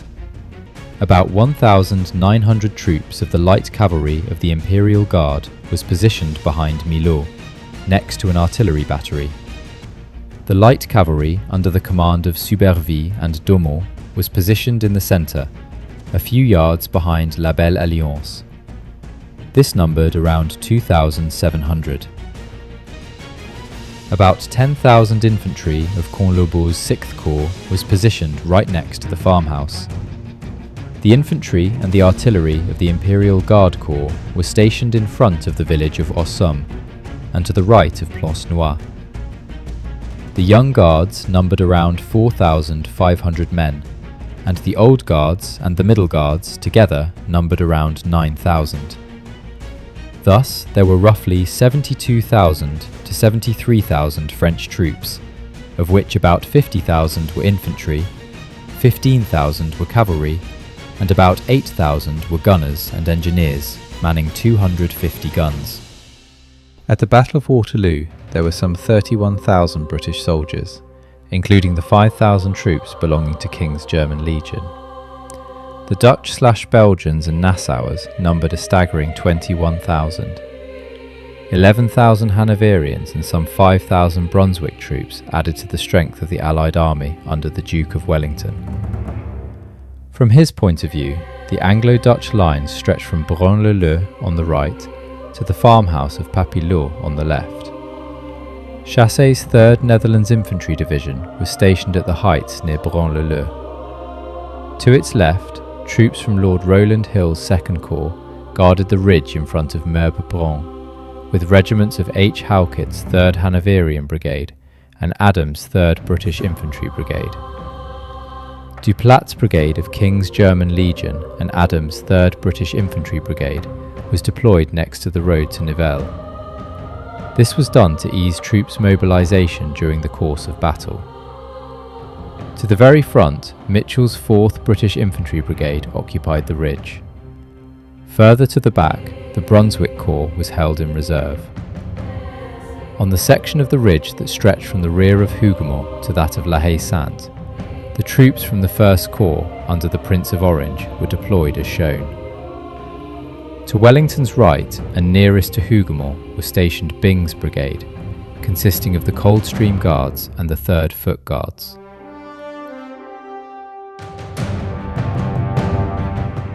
Next to them were the 2 battalions of 1st Foot Guards under Maitland.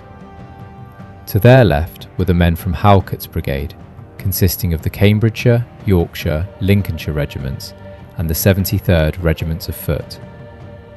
Then, the 1st Hanoverian Brigade under Kielmansegg occupied the ridge. A few yards behind them were the 3 battalions of von Kruse's 1st Nassau Infantry Regiment. Finally, the 2nd Brigade of King's German Legion was positioned to the north of La Haye-Sainte. The infantry on the ridge concealed the cavalry deployed right behind the lines for support. The Household Cavalry Brigade under Lord Somerset was deployed right next to the road. To their rear was positioned Tripp's Dutch Heavy Cavalry Brigade, right of whom stood the 2nd Dutch Light Cavalry under Van Merlen. Aranschalt's 7th British Cavalry was deployed next to them. The 3rd British Cavalry under Dornberg was positioned behind Halkett's brigade, and finally Grant's 5th British Cavalry took position behind the Coldstream and the 3rd Foot Guards near the road to Nivelles. On the left side of the road to Charleroi, Dutch, Belgian, Highlander and Hanoverian troops were deployed along the section of the ridge that stretched from La Haye-Sainte to Papilloux. Byland's 1st Netherlands Infantry Brigade and Best's 4th Hanoverian Brigade formed the front line along the ridge. Behind them were the famed Highland troops of Kempt's and Pack's brigades under Picton's reserve infantry. On the extreme left was Vinker's 5th Hanoverians. Sir William Ponsonby's Union Brigade was positioned behind the Highland troops. Vandeleur's 4th Cavalry was positioned next to the Hanoverians. Vivian's 6th Cavalry formed at the extreme left. De Guigny's 1st Light Cavalry was positioned behind the Union Brigade, and Lambert's 10th British Infantry Brigade was all the way at the back. The defence of the farmhouse of Papilloux was to be seen by Prince Bernhard of Saxe-Weimar-Eisenach. The 28th Regiment of Orange-Nassau was garrisoned into the fortified farmhouse. Hougoumont and La Haye-Sainte were also fortified and garrisoned by various detachments of regiments and brigades. About 400 men of the 2nd Light Infantry Battalion of the King's German Legion were garrisoned at La Haye-Sainte. The farmhouse of Hougoumont was a large property comprising of a 3-storied house and a number of outbuildings. The estate included a small forest towards the French deployment and an apple orchard to the opposite side. Wellington ordered 4 light companies of foot guards moved there. The light company of the Coldstream Guards was stationed inside the building. The building was fortified with whatever materials that could be gathered, and a rudimentary platform was constructed as a firing step behind a high section of the wall. The various entrances were barricaded except for the one facing the Allied lines. The reserve ammunition was stored in one of the lower rooms. At 9 a.m., Wellington ordered the garrison at Hougomont to be reinforced by the 1st Battalion of the 2nd Nassau-Usingen Regiment under the command of Busken. The Grenadier Company of the regiment occupied the building, and the other 2 companies moved into the formal garden. The Voltigeurs were sent to the woods near the Brunswick avant-garde, and the Fusiliers were in the orchard. 2 light companies of the Coldstream and the 3rd Foot Guards were moved westwards towards the narrow kitchen garden. The other 2 companies were called back to their battalion on the heights above.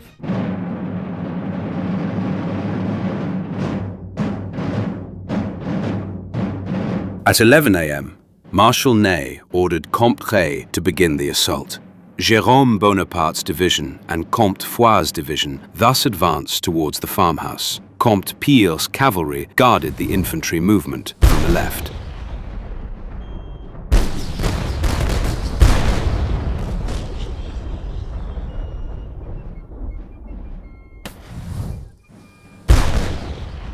As the French came within range, the Allied batteries stationed on the heights above the farm opened fire and tore through the French lines. The French advance was halted, and a cloud of skirmishers supported by closed columns then advanced against the woods. The Brunswick and Nassau-Usingen troops opened fire. The French forced an entry on the southern boundary of the estate, and huge struggle broke out. The defenders of that section were pushed back into the farm.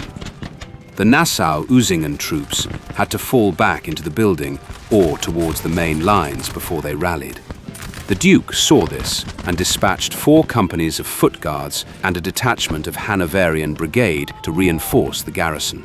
The French advanced within 30 yards of the building. A devastating volley from the Nassau-Usingen troops from inside the building greeted them. The 2 companies of foot guards positioned to the west on the kitchen garden pressed in, only to be seeking cover from the precise shots of the French skirmishers.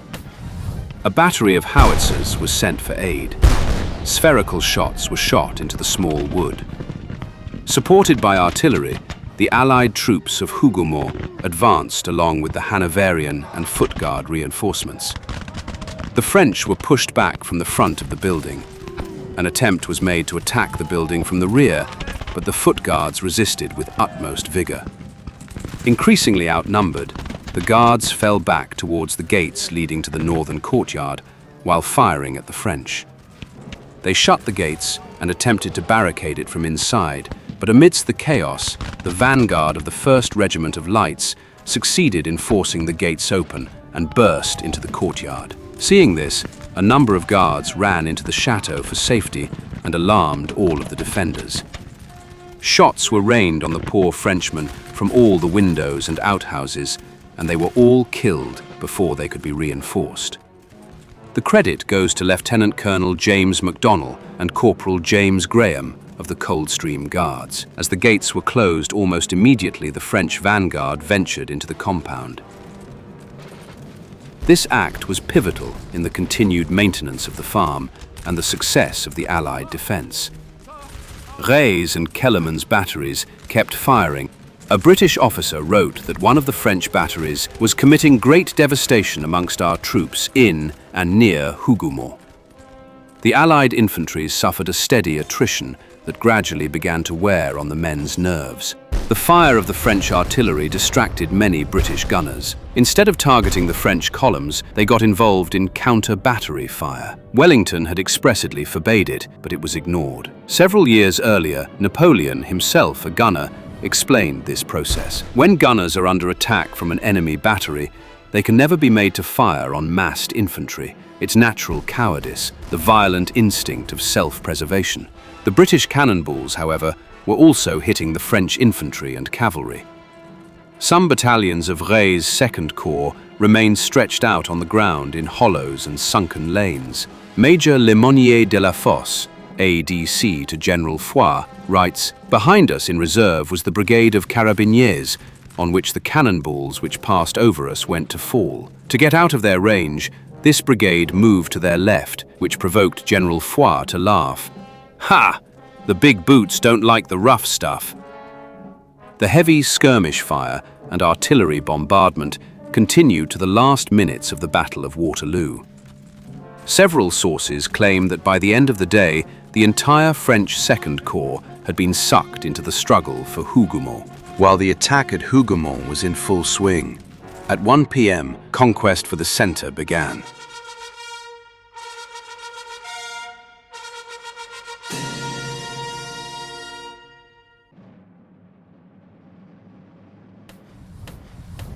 The French artillery open-fired at the Allied positions.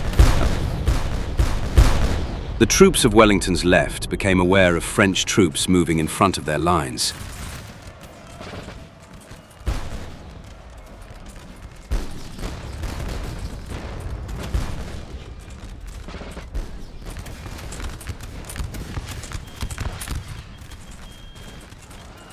D'Erlon's First Corps was made out of 4 infantry divisions. On D'Erlon's left was Keogh's division, to their right was Donzelot's and Marconnier's divisions, and on the far right was Duret's infantry division.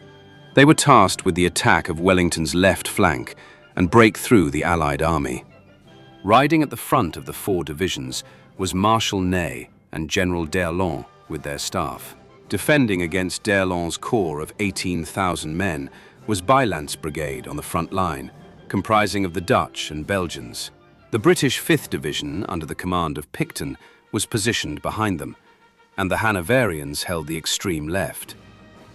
But the 2 flanking divisions were in danger because of the Allied troops defending La Haye-Saint and Papilloux. Half of Keogh's division was therefore ordered to take La Haye-Saint, which was defended by some 400 King's German Legion troops, while Duret would send half of his division to take Papilloux, which was defended by 2 Nassau battalions. As the French cannonade continued to soften up the Allied positions, at around 2 p.m., D'Erlon's corps approached the ridge. On the Allied right, artillery fire, together with the rifle fires from the 95th, poured on D'Erlon's left, but was not enough to halt their advance.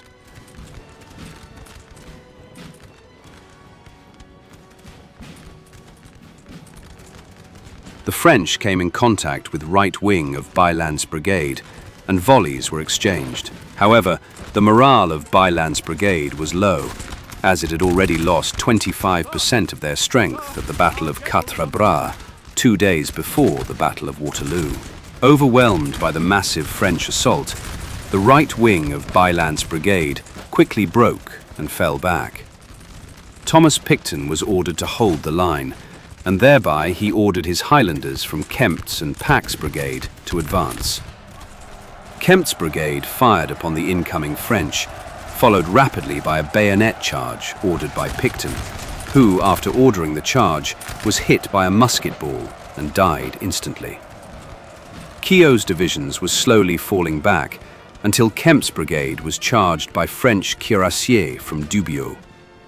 In the centre, the French saw the Dutch infantry break and cheered, thinking that the battle has been won. But the left wing of Bylandt's brigade did not break and poured heavy musket fire into the upcoming French. However, the sheer number of the French was sufficient to push the Dutch forces back. Thus, only a thin red line of British troops from Pack's brigade, together with some men from Bylandt's brigade, defended the ridge, and it was clear that the Allied infantry would not be able to hold the ridge for much longer. The Earl of Uxbridge saw the situation and already moved up his British heavy cavalry for a charge against D'Erlon's First Corps. After the Household Brigade and the Union Brigade got into position, the order to charge was given. The Union Brigade charged D'Erlon's infantry, who didn't know that the cavalry was charging until it was too late. Kempt's, Pack's and Bylandt's infantry joined the counterattack. d'Erlon's men broke, ran away, surrendered, or got killed. Only Duret's division on d'Erlon's right flank was able to form square to repel the cavalry attack, but soon after also fell back. D'Erlon's attack has failed with a lot of dead and wounded, and with more than 2,000 French soldiers being taken prisoner. With the Household Brigade clashed with Dubiot's cuirassiers, quickly routing them. Ponsonby's Union Brigade charged the French infantry and routed them, capturing an Eagle standard. Having taken casualties from Durutt's division and French cannonade, and still trying to reorder themselves, the Scots Greys and the rest of the Union Brigade found themselves before the main French lines.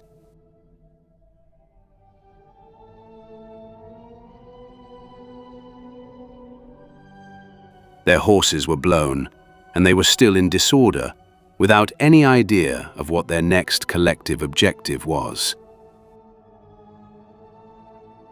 Some attacked nearby gun batteries of the Grand Battery, dispersing or sabring the gunners. Colonel Hamilton was last seen during the charge, leading a party of Scots Greys towards the French artillery.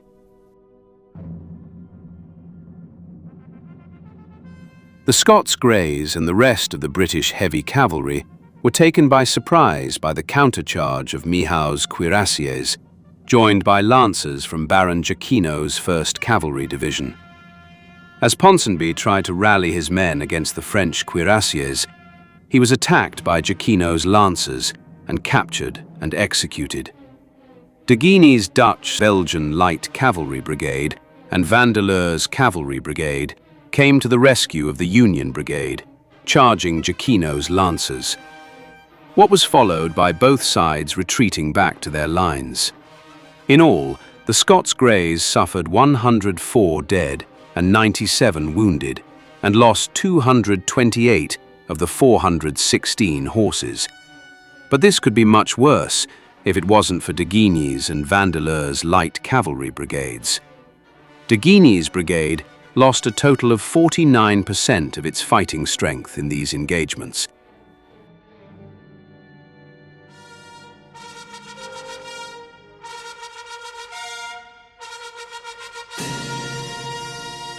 During d'Erlon's assault, Keogh's division was diverted to attack the farmhouse of La Haye-Sainte.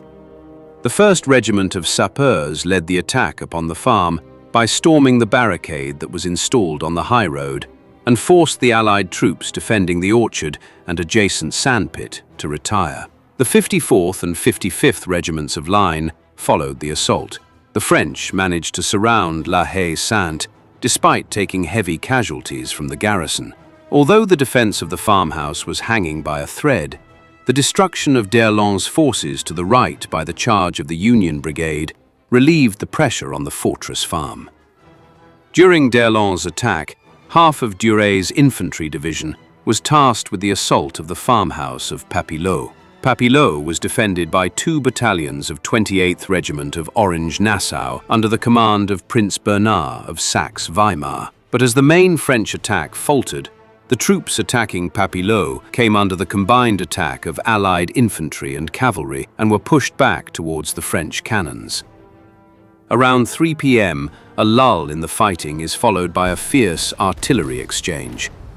This forced Baron Becheloux to move with his 5th Division closer to the orchard at Hougoumont. However, Becheloux's 5th Division never reached neither Hougoumont nor the Allied positions between Hougoumont and La Haye-Sainte because their advance was driven back by the weight of artillery fire from the combined Allies' batteries on the ridge.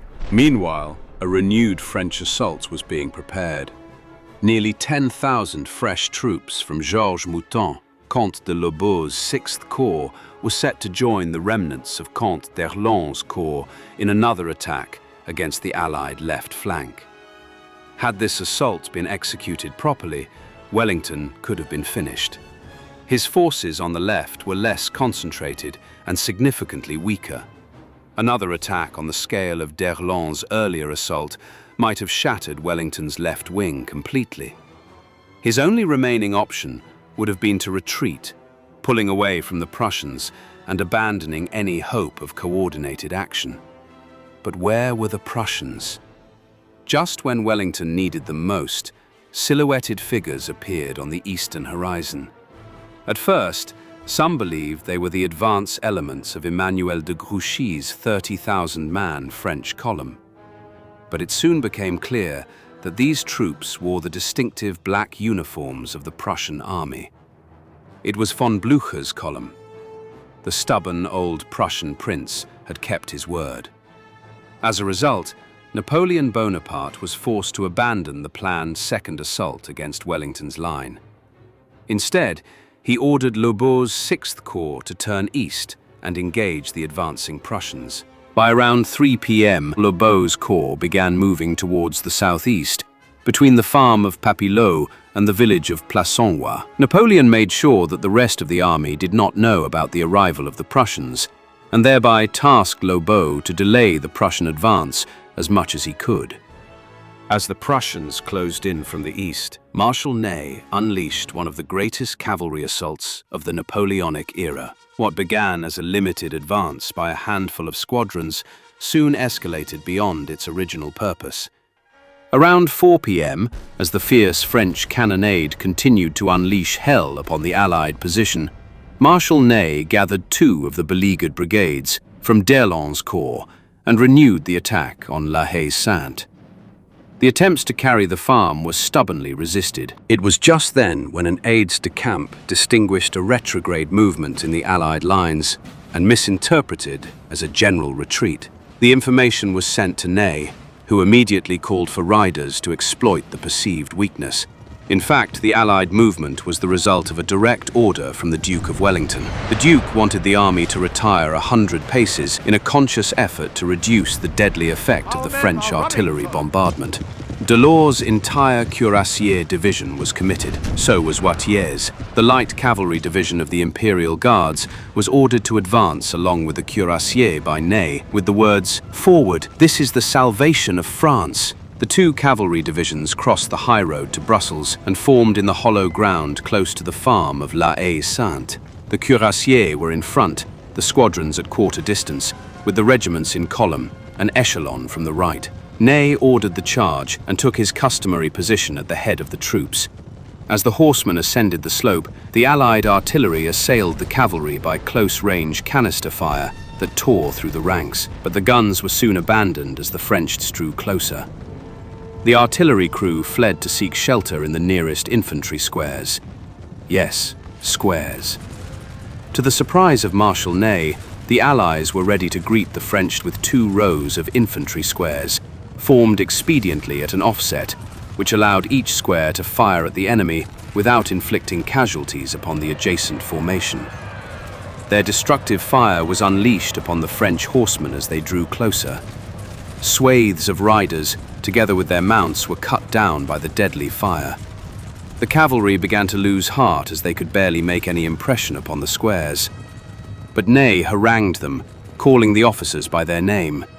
Ney, instead of calling off the futile assault, sent word to Kellerman and ordered the 11th Cavalry Division to be committed. Thus, more French cuirassiers and dragoons joined the suicide assault. This went on for more than 2 hours. The series of charges were repeated, but to no avail as each attack was repelled by the fire from the squares. While the French cavalry was engaged in its futile attempt to break the Allied squares and secure the heights, the garrison at La Haye-Sainte was running perilously low on ammunition. Repeated requests for more stocks were sent to the Allied lines, but the charging French cavalry in between them made resupply impossible. However, reinforcement in the form of another 3 light companies of King's German Legion and 200 men of the Nassau-Usigen Regiment arrived. However, by 6 p.m., even the reinforced troops went low on ammunition, defending against d'Erlon's troops. The French cavalry kept cycling the charges. In one of the brief intervals between charges, Baron Ompteda was tasked with reinforcing the farmhouse with the 5th Line Battalion. This meant that the battalion had to change from squares to lines and advance towards the farm, making them extremely vulnerable to cavalry charge. Whatsoever, orders are orders, and the gallant Ompteda rode forward on his horse, along with his battalion. They were all charged by a body of French cuirassiers, and Ompteda fell in the struggle. The men were routed, and they seek refuge in the nearest squares. Shortly after, the defense of La Haye-Sainte failed as the garrison ran out of ammunition and were forced to retreat to the heights, leaving the farmhouse in French hands. Tripp's heavy and Van Merlin's light brigades was initially placed astride the Nivelles road. But when Tripp noticed the French preparations for Marshal Ney's great cavalry assault, he and Van Merlin repositioned their brigades to counter that attack to a position southwest of Mont-Saint-Jean. When Ney attacked, the British artillery under Tripp's brigade joined Lord Edward Somerset's Household Brigade in its counterattack. Both the French cuirassiers and the Dutch-Belgian carabiniers charged. The French horses were already tired from their previous exertions and therefore could not make sufficient speed. Tripp's carabiniers shattered their formation through the sheer impact of their assault. This caused a rout of the left wing of the French cuirassiers, which was exploited by other Allied cavalry units. During this encounter, Tripp's brigade suffered severe casualties, and Van Merlin was hit by a cannonball and would die 2 hours later. Despite these casualties, the brigade soon had to renew its attacks. The 2nd Belgian Regiment was led by the Prince of Orange personally in a charge, where he encouraged them with the cry, "Come on, comrades! Let's put our sabres to these Frenchmen. The victory is ours." The brigade again routed the opposing cavalry and pursued them past the road to Ohain. Van Merlin would die 2 hours later. By 6 p.m., the French cavalry had sustained such appalling losses that there was little chance of their breaking the Allied squares on the plateau without the support from infantry. Ney belatedly called upon Comte Ray to send elements of 2nd Corps forwards in an attempt to carry the heights. Foix and Bechelou's division tried to advance, but their advance was resisted by the troops present in the compound of Hougoumont. Wellington advanced Adams' 3rd British Infantry Brigade to march along the road to Nivelles. 4 battalions of King German Legion Brigade under Duplat was advanced to the crest of the ridge and down into the valley to stall the French infantry advance. They were accompanied by a battery of horse artillery. A gruesome fight broke out where infantry and cavalry clashed and troops on both sides took casualties. A second attack from Duret's division started at around 6 p.m., with the 2 Nassau battalions being in a desperate situation because of the amount of men they have lost in the last attack. La Haye-Sainte was already in French hands, but Papelotte needed to be taken because of the incoming Prussian reinforcements. Duret's men stormed into Papelotte and pushed the 2 Nassau battalions back to their second line of defense. But after desperate fighting, the French soldiers were tired, wet from the rain from that night, and demoralized by the incoming Prussians. The Prince's Nassauers attacked on their turn and took back Papelotte. But after losing so much men, the Nassau infantry did not have enough to garrison Papelotte and were finally driven out by a 3rd attack from Dulet's division. But at that point, it was too late. The Prussian reinforcements arrived while the Nassauers and French were still fighting. The French soldiers, remembering Napoleon's announcement that Grouchy arrived, did not fire on the Prussians, thinking they were French. The French realized their mistake only after the Prussians fired at them. The French were then quickly driven away from Papelotte at bayonet point. At 5 p.m., the Prussian artillery opened fire on the village of Plancenoit, followed by the advance of the 16th Infantry Brigade. But they were driven back by a counterattack by the French Young Guards. At about 6:30 p.m., the vanguard of the 1st Prussian Corps under Zieten arrived near Smohain and were directed towards Papelotte. The northern part of Papelotte was still under the 2nd Nassau-Usingen Regiment. However, the southern part was held by the French. The Prussians mistook the Nassau troops for their uniform and fired at the French and Nassau troops alike.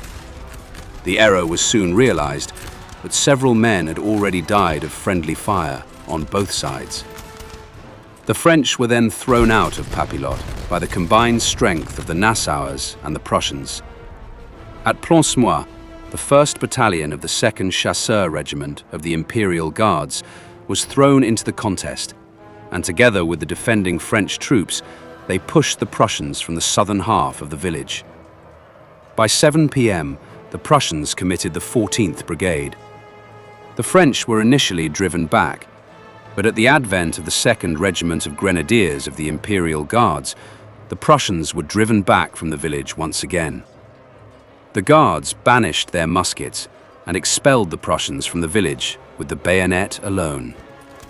Fortunately for the Prussians, the cavalry belonging to the 2nd Corps covered the Prussian retreat from Plancenoit.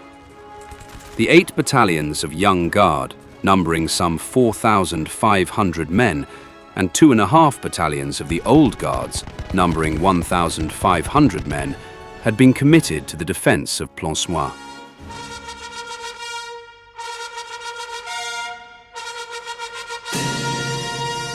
Upon occupying La Haye-Sainte, the French brought an artillery battery to within 100 paces of the Allied squares positioned on the heights. An incessant artillery bombardment ensued from either side of the road to Brussels. The Allied centre could not but waver. Sensing the opportunity to break the Allied line at hand, Marshal Ney appealed to the Emperor for support. Yet, Napoleon's hands were tied as he had been deploying more and more troops for the defence of Plancenoit. There were no more reserves left other than the Imperial Guards themselves. Trapped between the Anglo-Dutch and Prussian forces, retreat was not an option for the Emperor. At 7:30 p.m., Napoleon had only 11 battalions of the Old and Middle Guard left in reserve. This includes 1 battalion of the 1st Grenadiers, 1 battalion of the 2nd Grenadiers, 1 battalion of the 1st Chasseurs, and 1 battalion of the 2nd Chasseurs. These were the original Old Guard regiments. It is to be noted here that the term Middle Guard is used in this documentary to represent the 3rd and the 4th Grenadiers and Chasseurs. A separate Middle Guard division did not exist by then. By 1815, the Middle Guards were incorporated, or in other words, promoted to the Old Guards. Therefore, the 2 battalions of the 3rd Grenadiers, 1 battalion of the 4th Grenadiers, 2 battalions of the 3rd Chasseurs, and 2 battalions of the 4th Chasseurs were also included in the Old Guard division. All the Young Guards and the 1st Battalion of 2nd Grenadiers, 1st Battalion of the 2nd Chasseurs, and half a battalion of the 1st Grenadiers were already committed to the defence of Plancenoit. The 1st Battalion of the 1st Chasseurs were kept all the way back at Napoleon's headquarters at Le Caillou, Genappe, with the crucial assignment of guarding the imperial baggage.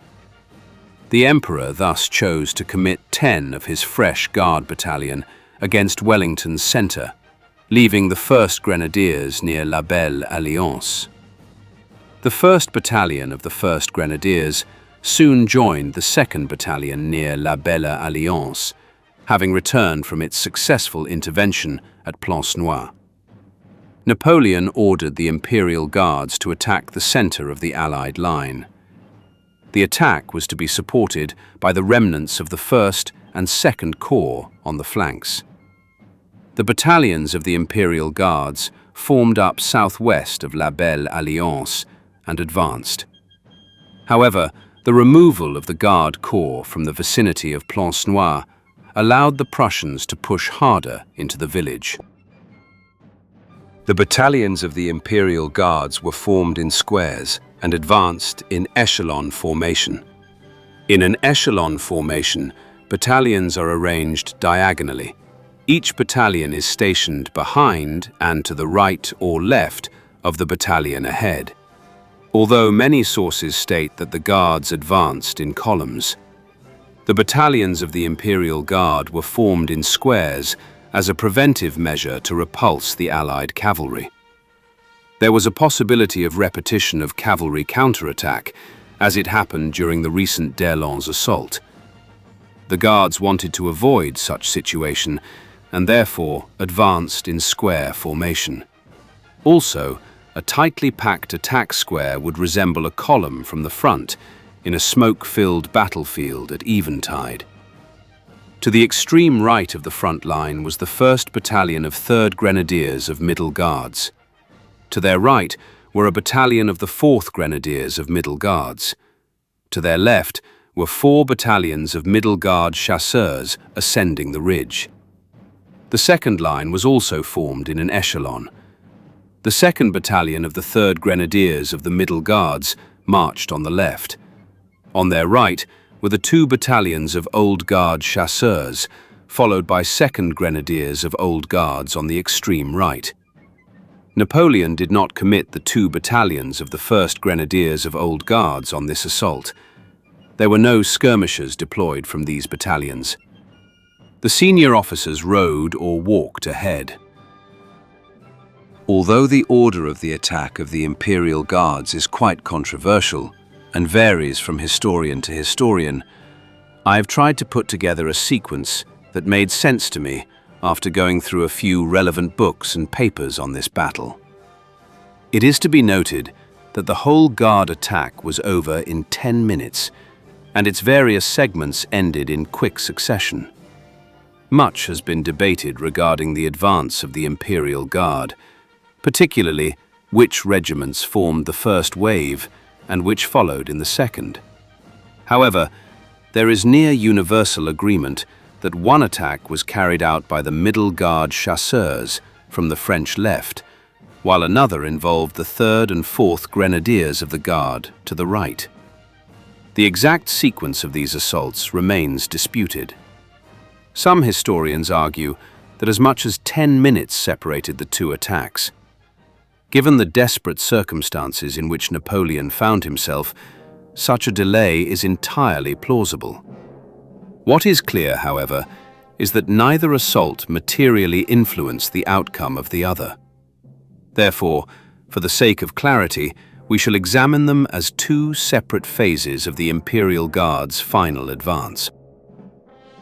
Advancing in an echelon, the leading battalions of 3rd and 4th Grenadiers, for whatever reasons, veered slightly to the right while approaching the ridge. This maneuver slowed their approach and thereby put the 4 battalions of Middle Guard chasseurs, the first of the Guards, to come in contact with Wellington's men.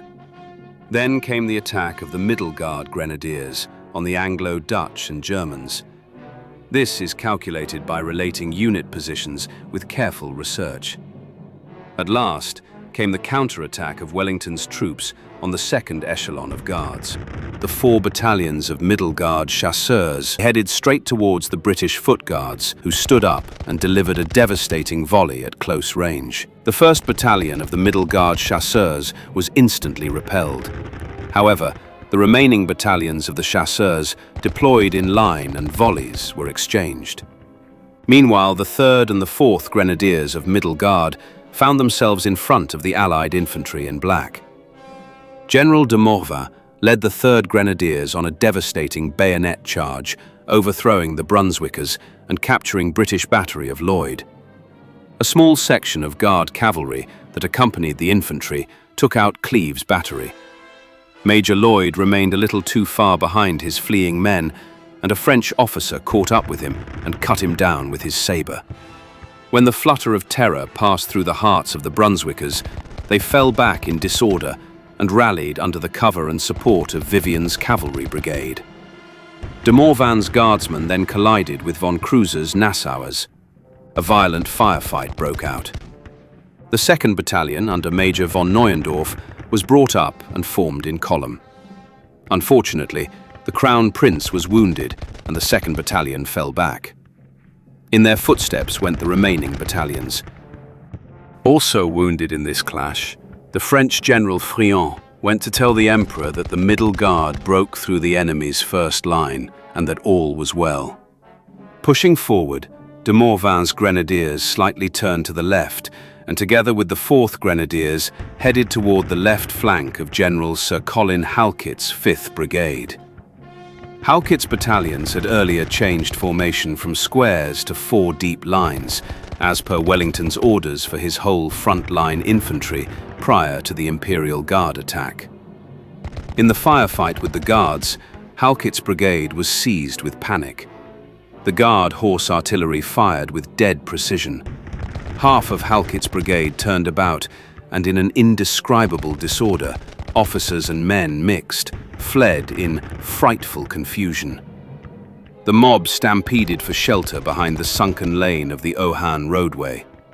However, the other half maintained order and were determined to stand their ground quite bravely. Witnessing the disruption of the front lines, General Chasse, nicknamed General Bayonet, brought one brigade of his 3rd Netherland Infantry Division into the front line at once.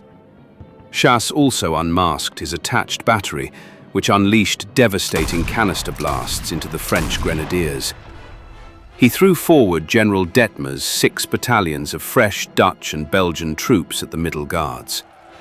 Wildly enthusiastic, drumming and shouting, the Dutch troopers dashed into the fray, cheering, "Long live the House of Orange! Long live the King!" The 3rd and the 4th Grenadiers was greatly surprised at the sight of fresh forces. Already exhausted and then shattered by the heavy casualties from the Dutch artillery fire, they fell back down the slope, hotly pursued by the Dutch Belgians towards La Haye-Sainte. Panic soon spread to d'Erlon's infantry. It is to be noted here that many authors prefer not to dwell on the fact that it was a Dutch-Belgian unit which broke the leading echelon of the Imperial Guard. Later, Chasse bitterly complained to Lord Hill because the Dutch and Belgian troops' exploits were omitted in his report. This protest resulted in Hill writing of their conduct to Wellington. It has been assessed that Ney and Friant were with the Grenadiers, which attacked and momentarily broke the Germans, and Friant had prematurely believed victory was achieved when he went back to Napoleon's forward observation post near La Belle Alliance. Moving on to the next phase, the first echelon of the Middle Guard chasseurs struck General Maitland's 1st British Foot Guards to the west. The British Foot Guards had previously been ordered lie down to avoid the cannon fire. As the Guard chasseurs approached, the British Foot Guards stood up and unleashed a devastating volley.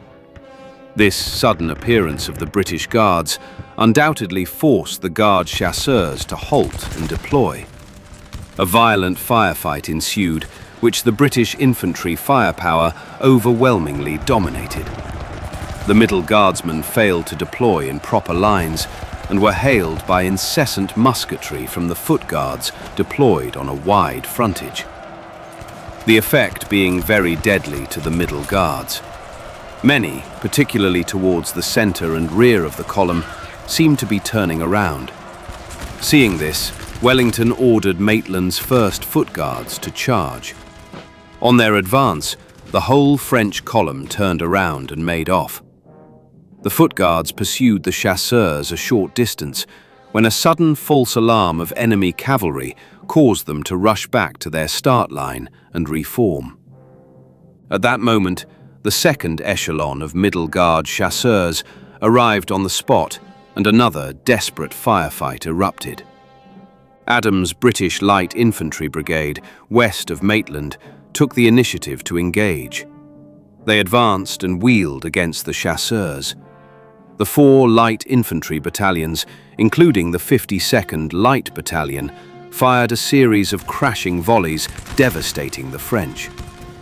Simultaneously, the British Foot Guards unleashed hell upon the chasseurs.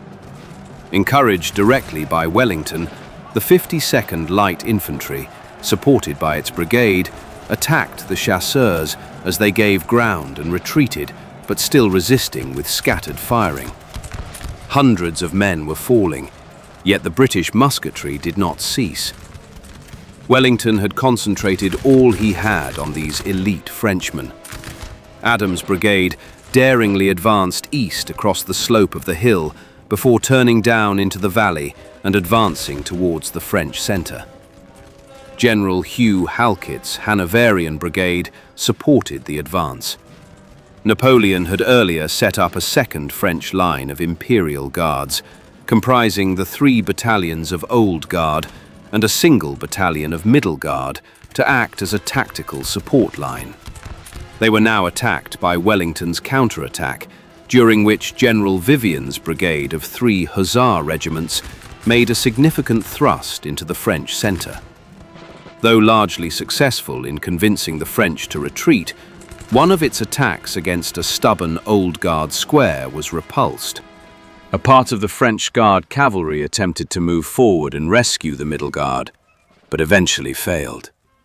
By 8:30 p.m., Prussian General Zieten broke through the French line near the hamlet of Smohain, with part of his 1st Corps, and Bülow's Prussian 4th Corps alongside Pirque's advancing 2nd Prussian Corps had finally captured Plancenoit. Numerous Prussian cavalry advancing from the Prussians' successes against Napoleon's crushed right flank also appeared in the French centre, where the French army's complete rout was now in effect. The retreat of the Middle Guard now resonated throughout the French line. The men lost any hope of success that day, and many resorted to save their own lives.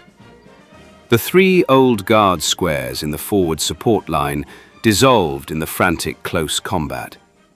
One square had shrunk to a tiny 2-rank deep triangle. These Old Guard commanders gave orders to fire their final volleys and to break up into small groups. They made their way to the rear and joined the formidable squares formed by 1st Grenadiers. Napoleon and some of his staff took refuge in one of them as darkness fell. The 2 battalions of 1st Grenadier Regiment, the oldest of the Old Guard, took no part in the attacks on Wellington's positions. The 2 squares of the 1st Grenadiers left the battlefield with their characteristic bulldog obstinacy. One square marched on the paved road and the other across the fields. Both moved in perfect order, despite the Prussians and Wellington's troops hammering at them. Napoleon left the square he had sought refuge in at around 9:30 p.m., escorted by some generals and a small escort squadron. One guard battery kept firing methodically, but it stopped neither the enemy nor the fugitives. Wellington narrowly missed being hit. His cavalry general Uxbridge, who was beside, was hit in the leg by a cannon shot, which was later amputated. Wellington and Blücher met on the road south of La Belle Alliance and agreed that the Prussians would continue the pursuit, and the Anglo-Allied forces, having barely endured day-long fierce French assaults, would bivouac for the night. As the roar of the cannons faded, the exhausted Duke of Wellington rode on his faithful horse, Copenhagen, back to his headquarters in the village of Waterloo.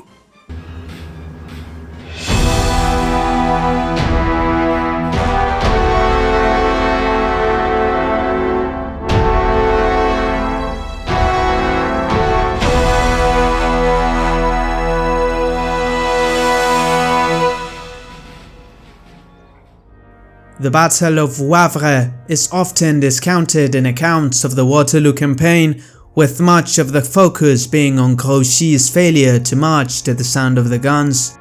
It was, however, a significant engagement in its own right, and the Prussian defense enabled the rest of the Prussian army to march to Wellington's aid at Waterloo.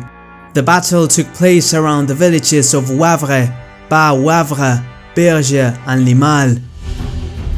The position is to the east of Waterloo, where the main French forces under Napoleon confronted Wellington's Anglo-Dutch army.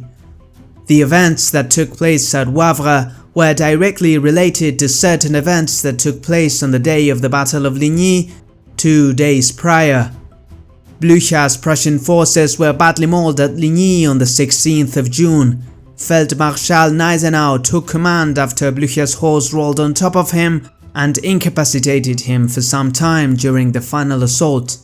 Marshal Gneisenau gave orders at the close of the Battle of Ligny for Zieten's 1st and Pirc's 2nd Corps to retreat upon Tilly, and for Tielemans' 3rd Corps to cover the withdrawal until the centre and right were clear of the field. He was then to retire upon Tilly, or should he not be able to make for that point, to retreat upon Gembloux, and unite there with the 4th Corps under Bulow. Tielemans and Bulow were then to effect their junction with the main army. The next morning, Tielemans' 3rd Corps began their retreat at first light. However, the French were still slumbering heavily in their bivouacs. Barely any effort was made on the French part to gather information as soon as day broke. This let the Prussians slip away from the deadly grasp of the French. After wasting a lot of precious time, only at 11 AM, Napoleon put Maréchal de Grouchy in command of the 3rd of his army and sent him in pursuit of the Prussians from Ligny.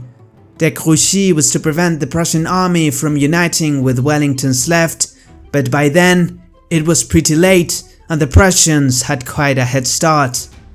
De Grouchy was and had been a brilliant leader of cavalry and a soldier of 20 years war experience, and he had distinguished himself at a lot of battles. He was rightfully given the command of the 4th Corps of Reserve Cavalry by Pajols, Milords, Exelmans and Kellermans early in June 1815, but after Ligny he was appointed to a higher and more responsible post. Commander of the right wing, charged with the duty of following up the Prussians and preventing them from joining Wellington. De Grouchy, however, was not a fit man for independent command. In spite of his exploits in former days, he had never before exercised such a great responsibility. However, at the time, it was not possible for Napoleon to make an alternative selection, and de Grouchy was the only man available. Also, up to this point, there had been no reason to doubt his capabilities, and it is not fair to criticize the man until his faults have been clearly proved. It must be remembered that mistakes in war are inevitable, and the general who makes no mistakes in war has not waged war for long. The 1/3 of French army which was placed under the command of Maréchal de Grouchy consisted of the 2 French corps that fought at Ligny. It was Vandame's 3rd and Gérard's 4th Corps. D'Este's division was a detachment from Monton-Lobau's 6th Corps and marched under de Grouchy. Pajols' 1st Reserve Cavalry and Exelmans' 2nd Reserve Cavalry were attached to de Grouchy. This totaled roughly 32,000 to 33,000 men and 80 guns.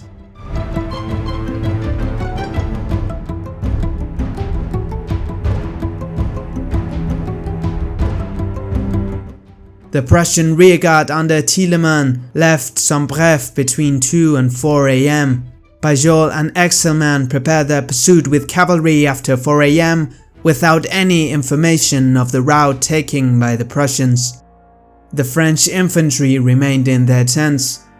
Pajols made his way across to the Namur road under the impression that this was the true line of retreat, but after continuing his march for quite some time and having found no trace of the Prussians, he suspected that he was leading a wild goose chase.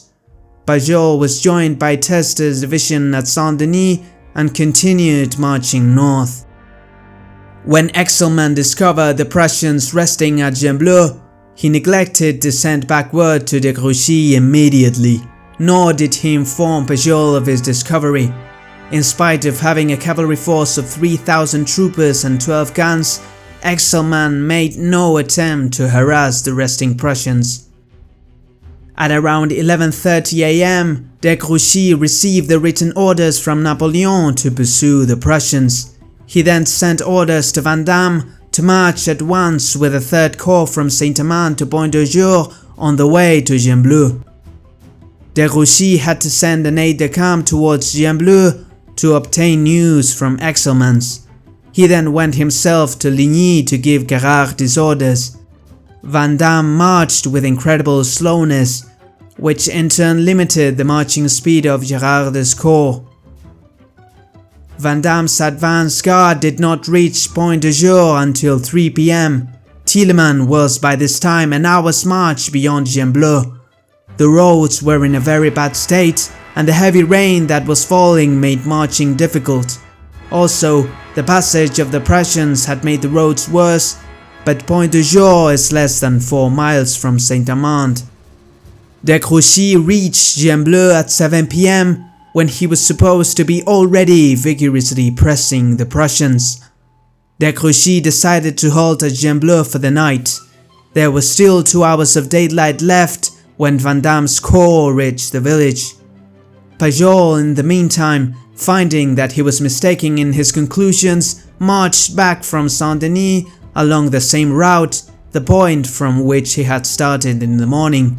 From the scouts dispersed to different locations, Exile at 10 p.m. knew with comparative certainty that the enemy were marching on Wavre, but he did not report anything concrete to de Grouchy.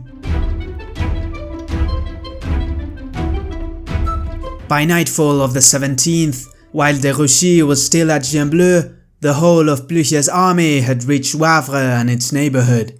The 2nd and 3rd Corps bivouacked on the left bank of the Dyle beyond Wavre, and the 1st and 4th on the right bank.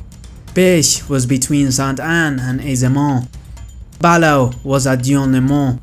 The rear guards were posted at Vieux-Sart and Mount Saint-Gilbert.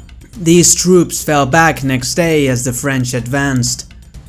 It was only when Blücher had made sure of his concentration and the refilling of his wagons and limbers that he replied to Wellington, "I shall not come with 2 corps only, but with my whole army," upon this understanding, however, that should the French not attack us on the 18th, we shall attack them on the 19th.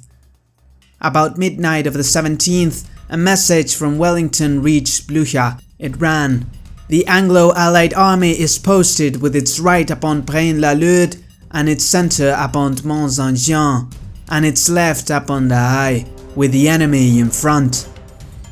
The Duke awaits the attack, but calculates on Prussian support. Gneisenau was very suspicious of the sincerity of Wellington's intentions. He believed that the Duke would fall back at the last moment and involve the Prussian army in a serious disaster. But Blücher had a greater idea of the honor of the words of generals and finally overcome the reluctance of his chief of staff. He thereupon replied to Wellington that Ballot's corps will set off marching tomorrow at daybreak in your direction. It will be immediately followed by the 2nd Corps. The 1st and 3rd Corps will also hold themselves in readiness to proceed towards you. The exhaustion of the troops, part of whom have not yet arrived, does not allow me to commence my movement earlier. An order to this effect was at once sent to Ballot at Dion-le-Mont. The next day, Ballot commenced his march on Dion-le-Mont at daybreak. The safe arrival of Ballot's corps at Saint-Lambert and the reports from his scouts made Blücher resolve to hasten the march of the 1st and 2nd Corps.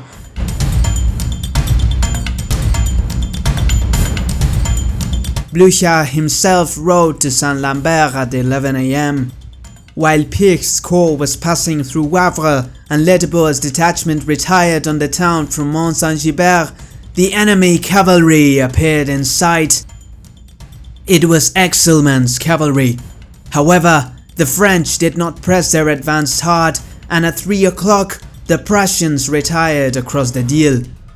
Pirch's corps then continued its march on to Saint-Lambert, leaving Tilleman in defense of Wavre. Let's now move to the French camp on the previous night. Vandamme was ordered to march at 6 a.m. and Gerard at 8 a.m. Now, at that time of the year, it was light enough to march at 3:30 a.m. Hence, de Grouchy wasted another valuable 2.5 hours when time was all important. On the morning of June the 18th, 1815, the soldiers of the French right column under de Grouchy were delayed in their march towards Wavre. They had remained bivouac at Gembloux for the last 12 hours, and yet their breakfasts were not ready. After a 2-hour delay, Vandamme's troops started their march at 8 a.m. They were followed by Gerard's. de Grouchy himself left Gembloux at 8:30 am. He overtook Vandam's corps at Valais at about 10 am and dismounted for breakfast, allowing the troops to march on. There, de Grouchy was joined by Gerard, who rode ahead of his men. During their breakfast, the sound of heavy firing in the direction of Mont Saint-Jean was heard from the garden of the house where they had stopped. This was the opening cannonade of the Battle of Waterloo, which began at 11:30.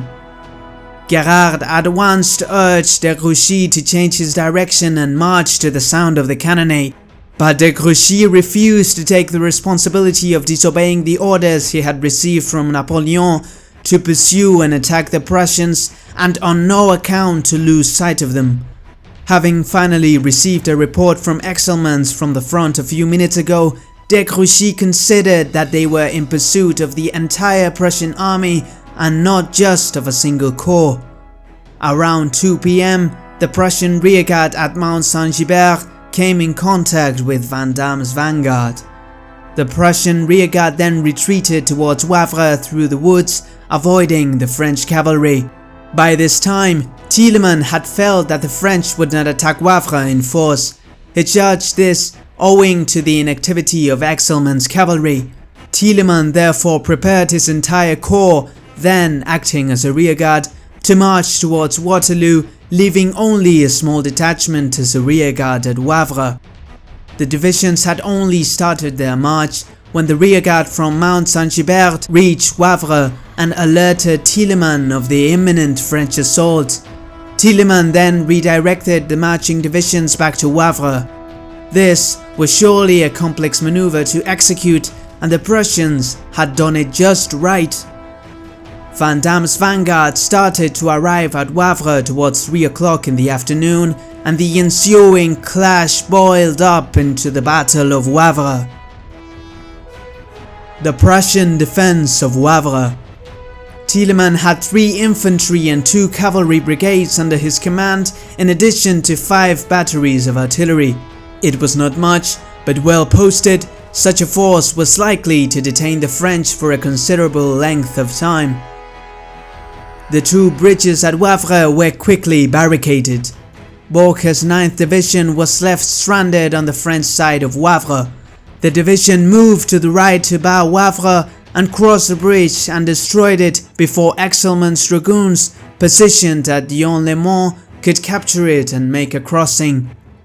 As soon as Vandam's corps plainly showed signs of attacking, Thielemann immediately halted all his divisions and began to dispose them for defense. Thielemann stretched the Prussians from Bar Wavre to the village of Berger. Sharpshooters and skirmishers were stationed at the riverbank. A mill was situated on the south bank of Berger. Advanced skirmishers occupied this post. 3 battalions under Colonel Zeppelin were stationed at Wavre on the north bank of the Bridge of Christ. They prepared for the coming fight by knocking loopholes in the houses of the north bank adjoining the river. The rest of Thielemann's forces were stationed in the rear of this front line as a reserve.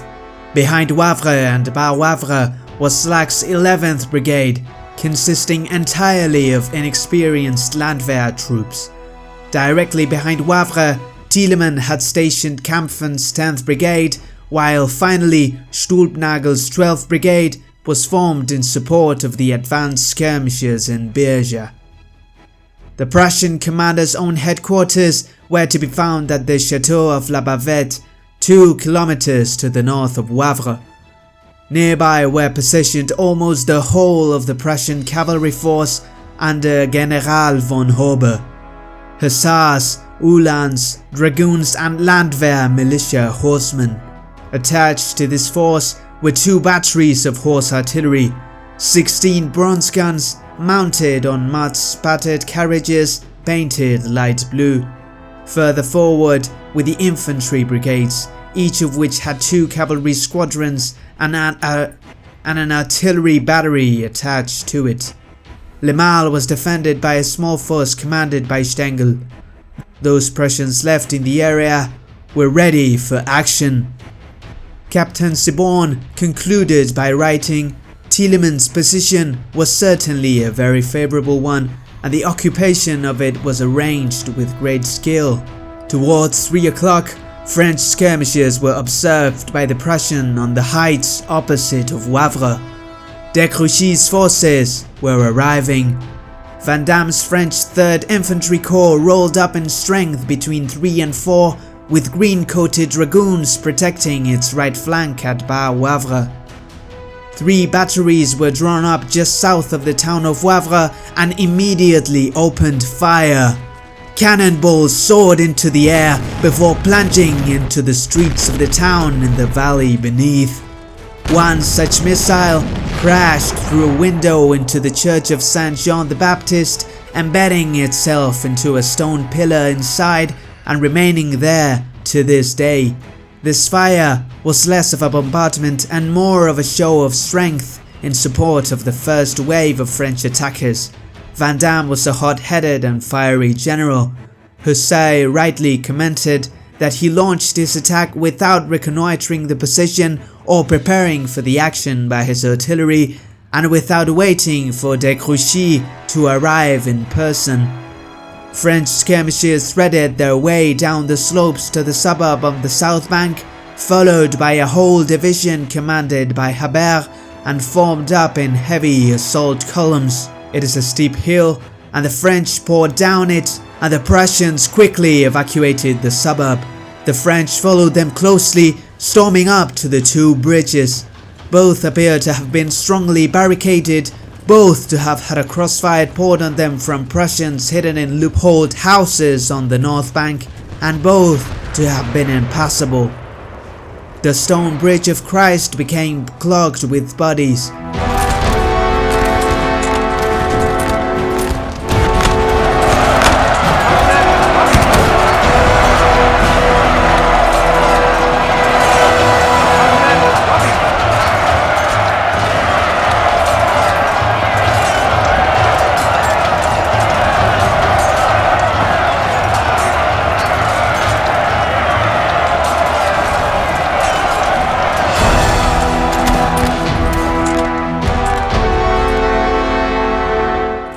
The stone bridge of Christ became clogged with bodies. Hussey mentioned in his account that there were Prussian cannons established at various altitudes up the steep streets leading down to the river. These poured a withering fire on the attackers. The French divisional commander Habert and 600 rank and file were put out of action in a few minutes. The survivors could not advance. The Prussian barrage hitting the slopes behind them meant that they couldn't or wouldn't retreat. De Grouchy, who arrived at that moment, summed the situation up. They were wedged into a kind of cul-de-sac. More French units had now arrived on the battlefield and were committed to the ongoing fight. Excellement's dragoons were in front of Wavre, protecting that flank. Gerard's 2nd Infantry Corps under de Grouchy's command was approaching fast. Another division from the Vandam's Corps, Le Fols, went into Wavre. Skirmishers of the 2 armies extended along each bank of the Dyle, all along the battlefront from Berger to Wavre. They sniped and reloaded, hid behind trees and hedges. Another French assault on the Bridge of Christ was launched and failed. A battalion was detached from Le Fols to attempt to cross at Berger. This attack failed too. With the recent storms, the deep, broad ditches running parallel to the River Oil were filled with water between 4 and 6 feet deep. Musket balls fired from behind trees on the northern riverbank whizzed around their heads as the discouraged Frenchmen fell back. It was 5 o'clock. Some time ago, an order had arrived from Napoleon directing de Grouchy to establish operational and liaison contact with the main French force at Waterloo. De Grouchy therefore sent orders to those of his formation still marching towards Wavre to head towards the bridge at Limal upstream from Berger. The securing of a crossing at Limal would result in the opening of a more direct route to Waterloo. Pajol's and Valligny's cavalry regiments, together with Tester's infantry division, headed for Limahl. Gerard, in a foul temper following recent disagreement with de Grouchy, arrived with another battalion to storm forward. The assault was about to go in when Gerard was hit in the chest by a musket ball and was carried to the rear. Baltus, an artillery general, was next requested by de Grouchy to lead the attack, but he refused. De Grouchy dismounted. The third French assault was hence led by the gallant French Maréchal in person, and yet it failed just as gallantly as the other two.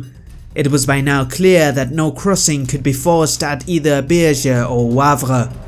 De Grouchy left Exelmans, Vandamme and Hulot in front of Wavre and Berges respectively, to maintain frontal pressure and detain the Prussian forces in this area. He himself set off with the other two divisions of Gerard to Limahl.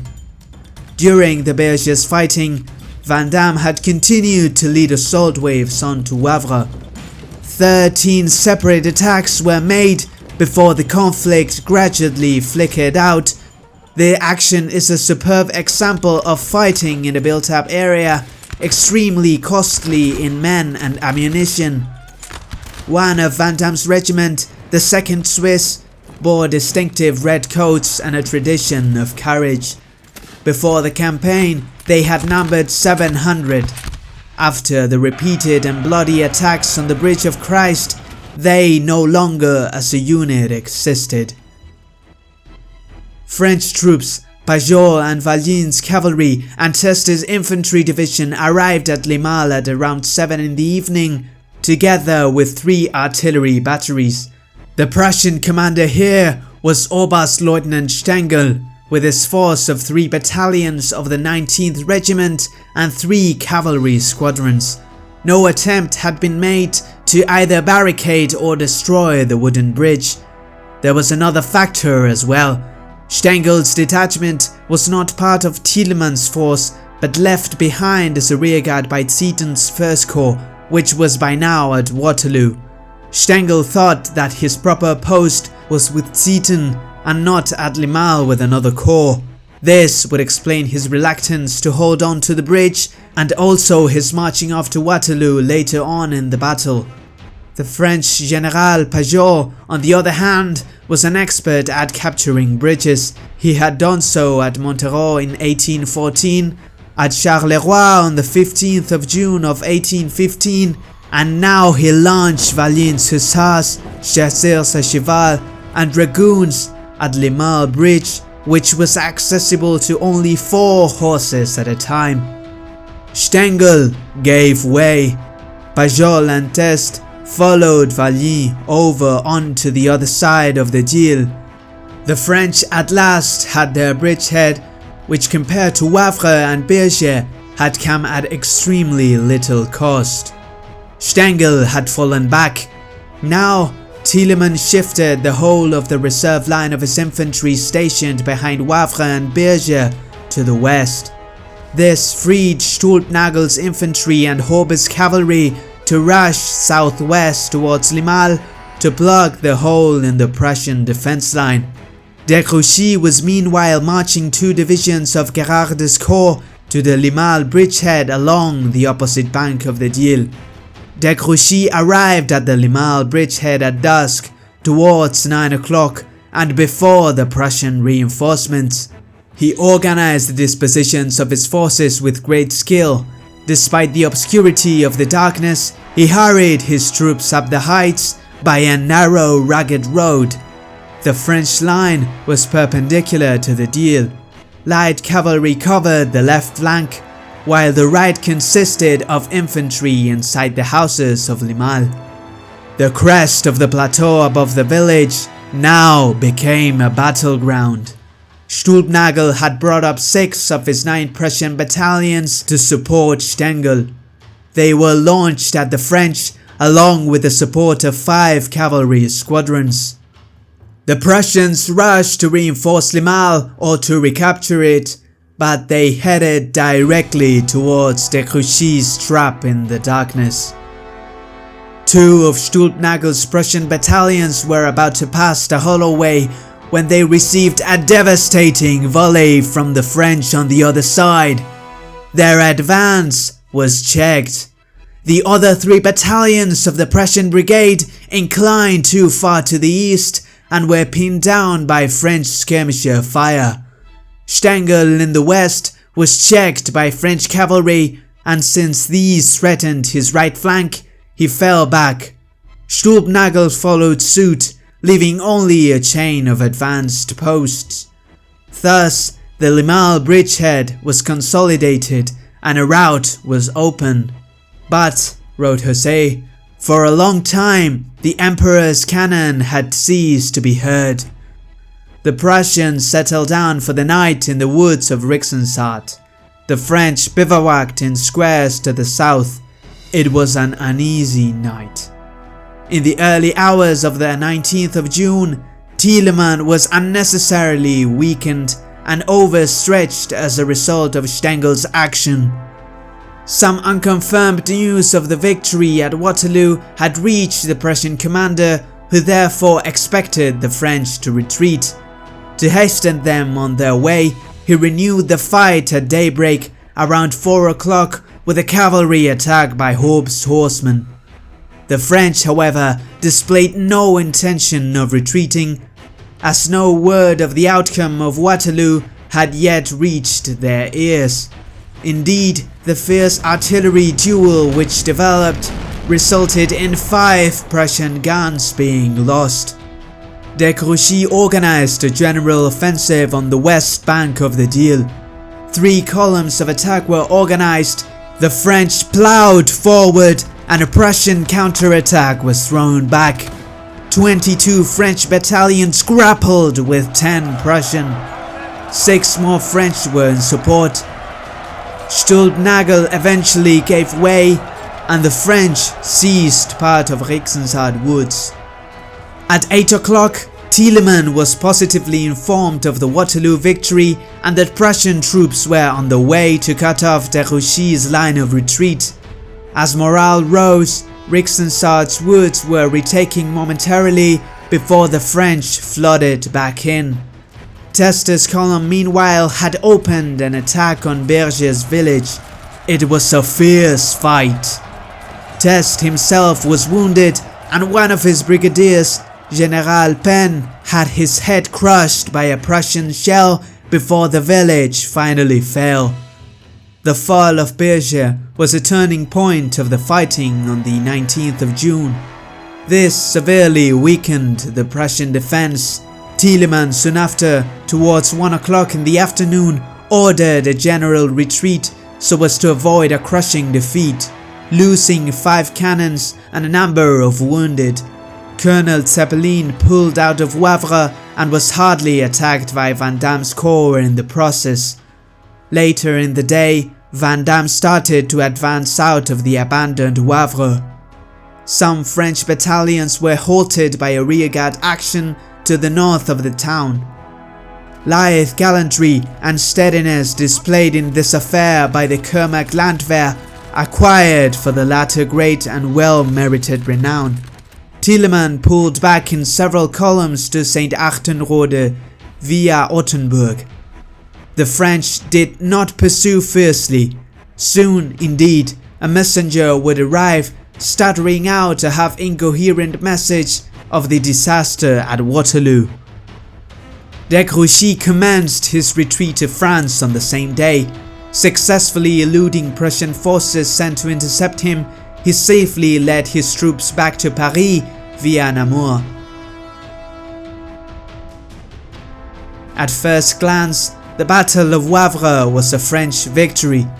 Traditionally, however, the victor is he who has possession of the battlefield after the fight.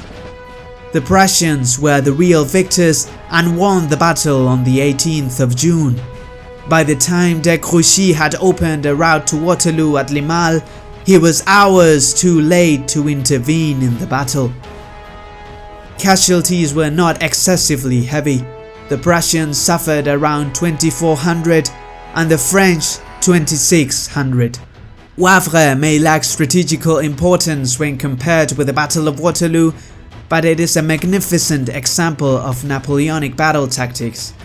In addition, as Sebon commented, it was one of the brightest examples of the defense of a town and of the passage of a river recorded in military history.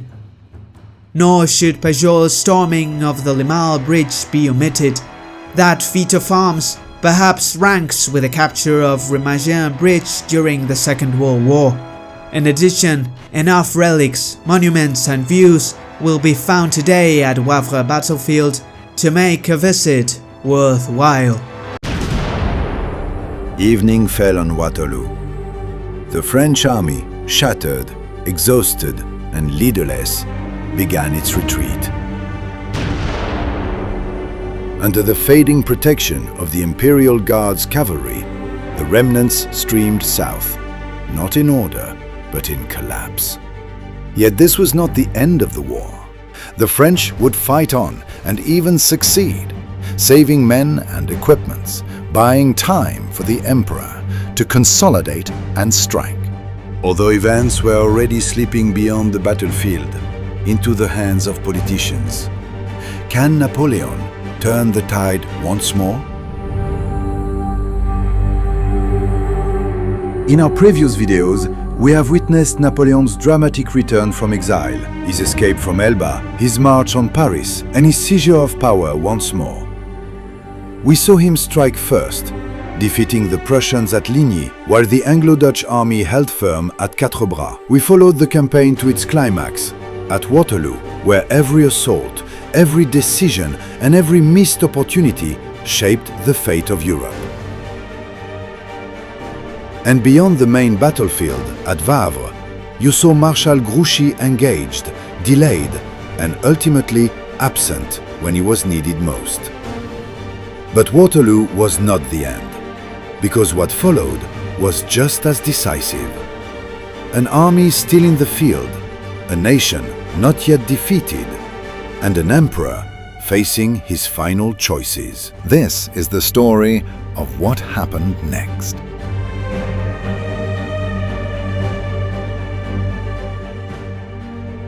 At La Belle Alliance, the victors made their decision. Wellington and Blücher agreed that the Prussians would pursue the retreating French. The crippled Anglo-Dutch army would rest and tend to its wounded. Command fell to August von Gneisenau. Through the night, Prussian cavalry pressed forward. Columns were already in motion. Friedrich Wilhelm von Bülow advanced on Genappe. Friedrich von Pirch II marched towards Mansart to cut off the French line of retreat. The hunt had begun. As the French Imperial Guards broke at Waterloo, Napoleon took shelter in one of the squares of his old guards. Enemies closed in from all sides. The Emperor was forced to flee as the old guards stood tall, guarding their Emperor's escape one last time. Amid the chaos at Genappe, Napoleon's carriage became trapped, surrounded by fleeing soldiers. For a moment, the Emperor stood on the edge of capture. A Prussian officer is said to have seized his hat, his coat, even his sword. But Napoleon escaped. The man was gone. Only the legend remained in enemy hands. Through the night, the pursuit lost momentum. Exhaustion took hold. South of Frasne, Gneisenau called a halt. By then, 8,000 French had already been taken. The road to France was filling with prisoners. Far to the east at Wavre, the war had not yet caught up. Marshal Emmanuel de Grouchy still marched. Unaware of Napoleon's defeat, Grouchy's men broke the Prussian rearguard formed by Thielmann's Third Corps. At 10:30 in the morning, the truth arrived. Waterloo was lost. Confusion followed. Dominique Vandamme, commander of the 3rd French Corps, urged a bold strike toward Brussels. free the prisoners, and cut off the enemy's supply and retreat. But orders from Marshal Soult were clear: retreat. Grouchy turned south, toward the Sambre, and embarked on a retreat that is praiseworthy. He might not have been able to save Waterloo, but he might just be able to salvage the Armée du Nord. Namur would be the key. Time was now everything. At 11:30, Grouchy unleashed his cavalry. Rémy Exelmont rode ahead to seize the bridges at Namur. Behind him, the army followed, shielded by a rearguard of cavalry and Test's infantry. For a moment, the path was clear. General Pirch's Second Corps was already on the move, marching to cut off Grouchy's line of retreat. By June 19th, they reached Mellery. But Pirch's men were exhausted. Pirch had no choice but to halt. For the rest of the day, the Prussians did not advance. At 1600, French dragoons secured the bridges. By nightfall, the army was streaming through Namur. Grouchy was just 10 kilometers behind. The escape route held. On the 20th of June, von Pirch's men marched toward Namur. They caught up with the French rearguard. Losing no time, the Prussians launched an attack. But the cautious Grouchy, anticipating Prussian intervention, was prepared. The French threw back the Prussian advance. General Pirch's men struck again and again, but each attack was repulsed. The French rearguard under Test held firm, inflicting heavy losses. 1,500 Prussians fell, and at last the pursuit was called off. The French managed to pass through Namur and evade the Prussian pursuit by setting fire to the only bridge for miles around across the fast-flowing river Meuse. Grouchy's army had escaped. On the 21st of June, Grouchy entered Philippeville. 28,000 men remained under arms. His army was undefeated. His guns were intact. The Army of the North still lived. Napoleon reached Paris on June 21st, but here he faced a different enemy: the politicians. The chambers turned against him. Davout, Carnot, and Napoleon's brother Lucien advised Napoleon to dissolve the chambers and to seize power. Others demanded surrender. Napoleon still had 30,000 reliable troops and the loyalty of the lower class. He could have seized power. He could have crushed them all. But he refused. He would not let Paris run with blood. On June 22nd, he abdicated in favor of his son, the King of Rome. Power passed to a provisional government led by Joseph Fouché. Until then, many soldiers could scarcely imagine that the emperor would abdicate a second time. France had been beaten, but not yet conquered. Emmanuel de Grouchy had already assembled 28,000 men at Laon. The armies still stood in the field, fortresses still flew the tricolour, and thousands remained willing to fight in Napoleon's name. In the southeast, Louis-Gabriel Suchet drove back the Piedmontese. In the Vendée, Jean-Maximilien Lamarque crushed the uprising.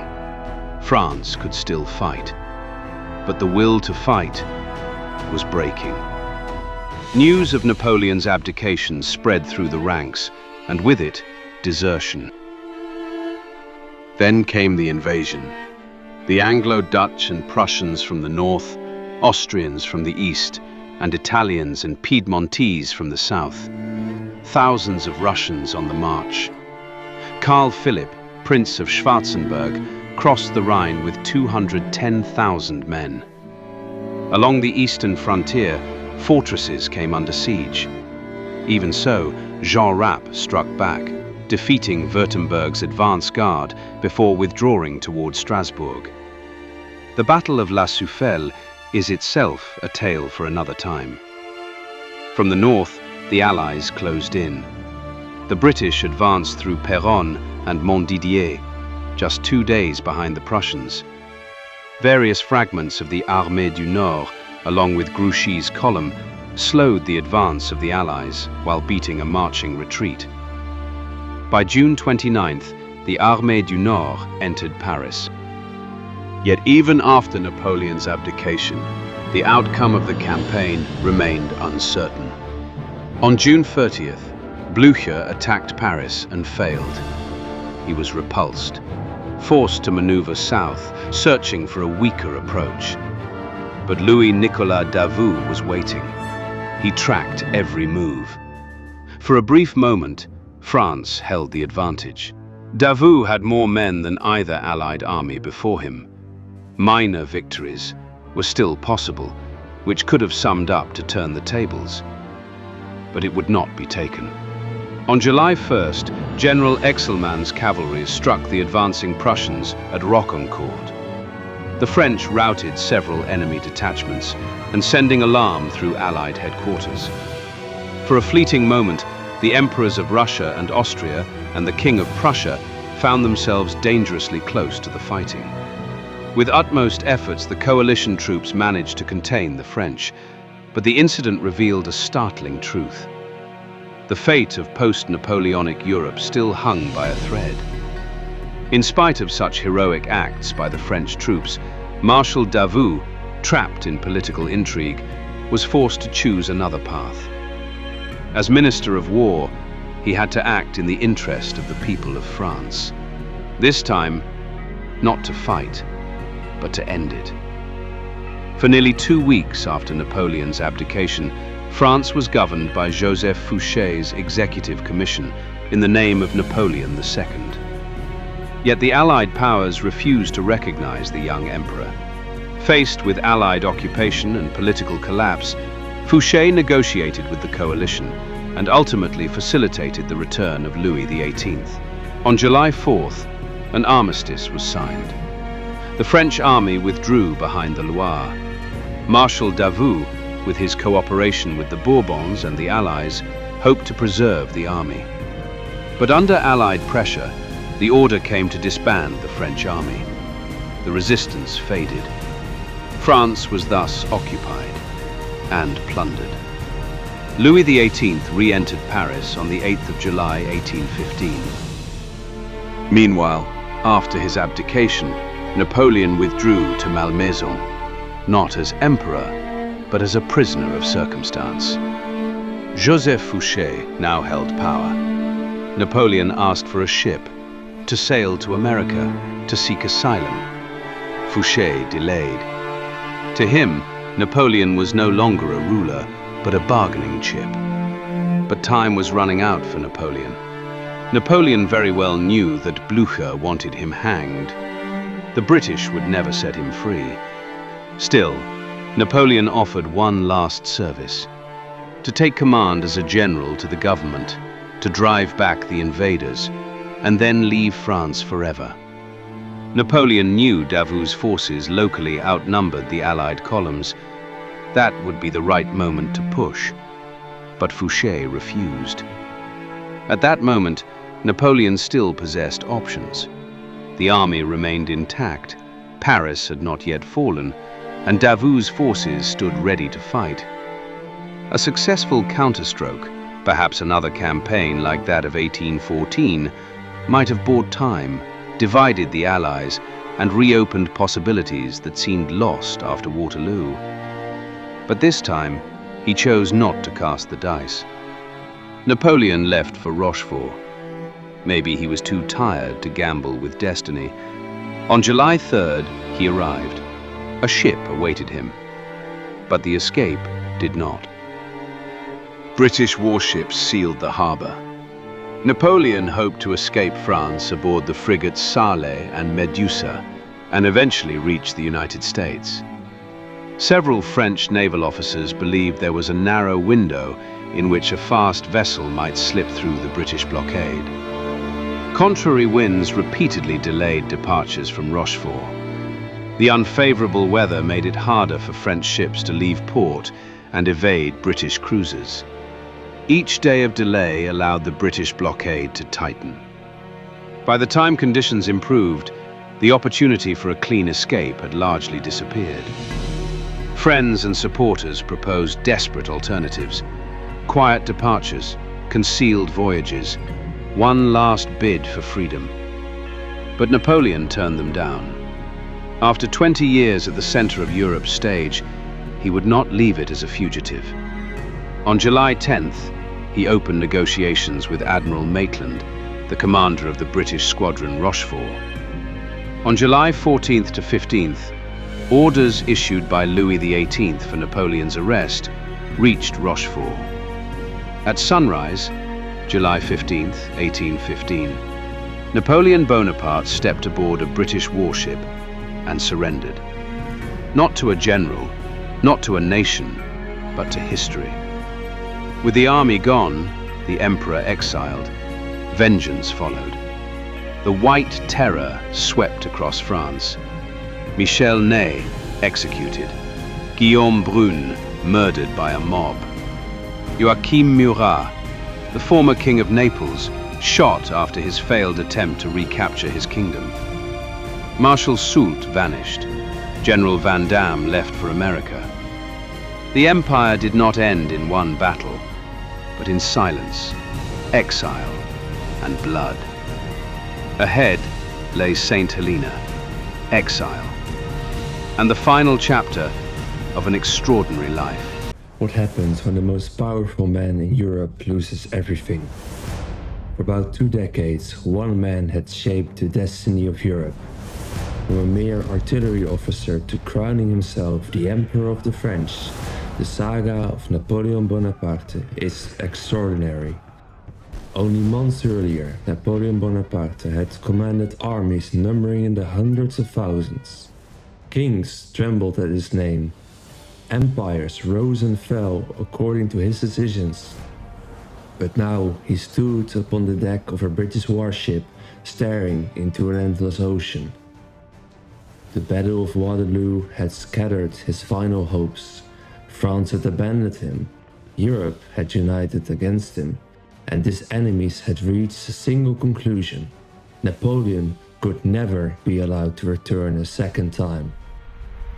His destination was St. Helena, a tiny island lost in the South Atlantic, a windswept volcanic prison nearly impossible to escape. There, under constant surveillance, the former emperor would spend the last 6 years of his life. This is exactly what we shall look at in this short documentary. Lionsberg's Cinematic History presents The 100 Days War, St. Helena, the final chapter. Yet even in defeat, Napoleon still had one final campaign to wage, not against armies, not against kings, but against history itself. After Waterloo in June 1815, Napoleon abdicated for the second time. His immediate hope was escape. America seemed the obvious destination. Several ships waited on the French coast. Yet the British warships blockaded every possible route.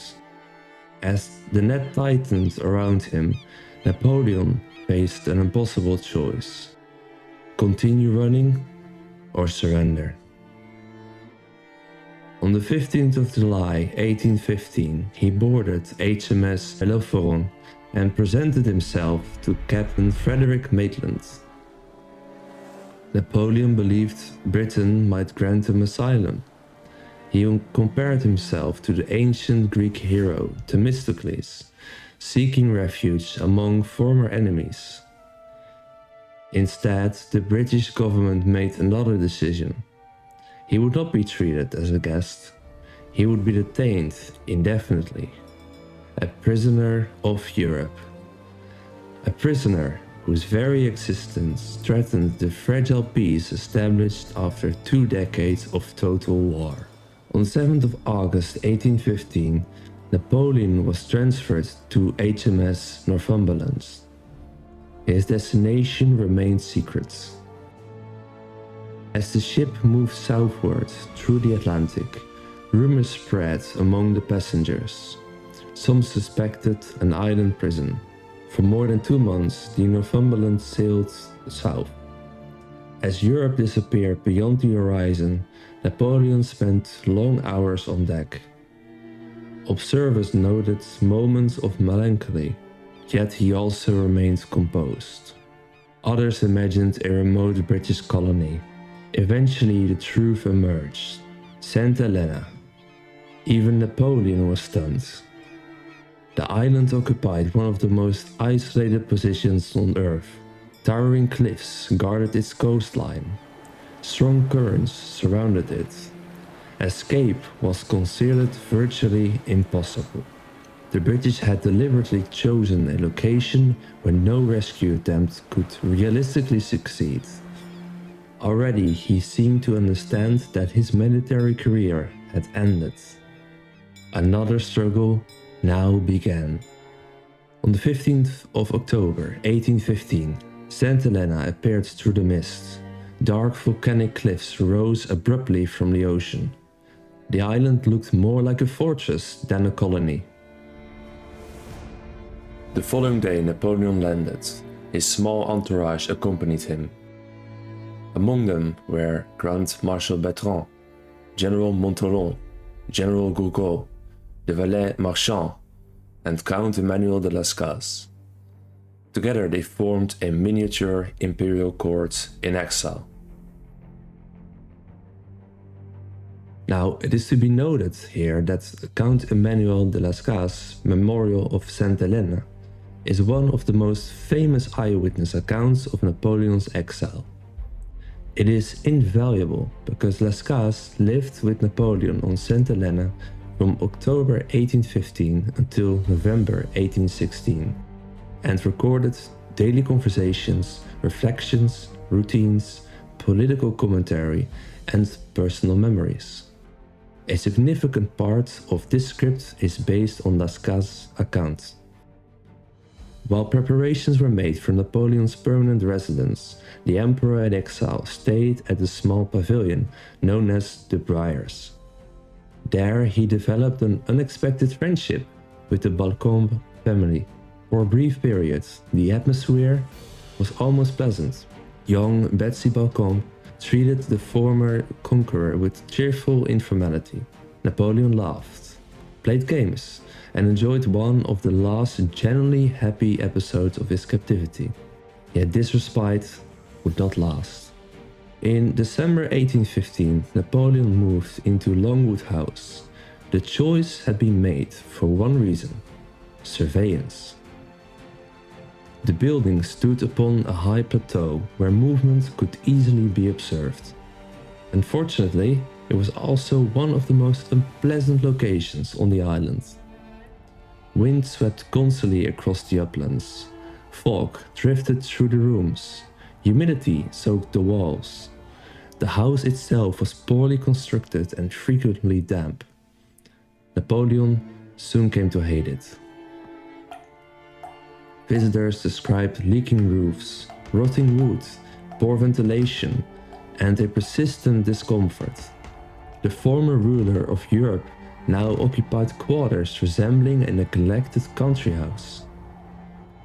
To Napoleon, Longwood became a symbol of deliberate humiliation. Napoleon refused to behave like an ordinary prisoner. Inside Longwood, imperial etiquette continued. Servants followed ceremonial routines. Formal audiences took place.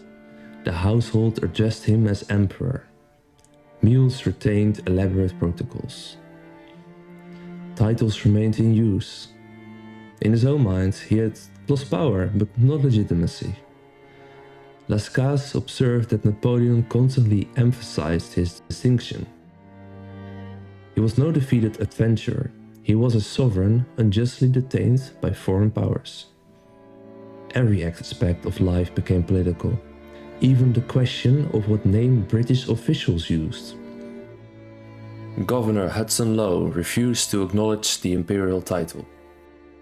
Official correspondence addressed him merely as Napoleon Bonaparte. Napoleon considered this a deliberate insult. The dispute escalated into a bitter personal conflict. one that would dominate the remaining years of exile. In April 1816, Sir Hudson Lowe arrived as governor. Relations deteriorated almost immediately. Lowe had been instructed to prevent escape at any cost. He imposed strict regulations. Movement was monitored. Letters were inspected. Visitors were controlled. Night curfews were enforced. Napoleon interpreted every restriction as persecution. Lowe viewed Napoleon as a master manipulator seeking opportunities to escape. Each man distrusted the other completely. Their relationship evolved into a psychological war. Arguments erupted over allowances, travel permissions, titles, correspondence, and security measures. Neither side yielded. The conflict gradually transformed St. Helena into a prison of mutual resentment. Yet exile provided Napoleon with something he had rarely possessed during his years of power: time. Time to reflect, to explain, to shape history. Almost every day, Lascaux recorded conversations with the emperor. Napoleon dictated recollections of campaigns, discussed politics, criticized enemies, defended controversial decisions, and reflected upon his rise and fall. These discussions became the foundation of the Memorial of St. Helena. In many ways, Napoleon was writing his own verdict before posterity. He portrayed himself as a defender of the French Revolution, a champion of merit, a victim of monarchies fearful of progress. The image proved enormously influential. Millions who never saw Napoleon alive would encounter him through these pages. St. Helena became the birthplace of Napoleonic legend. Life settled into routine. Napoleon often rose late. He read extensively.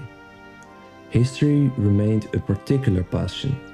Caesar, Tacitus, Plutarch, and accounts of Alexander the Great.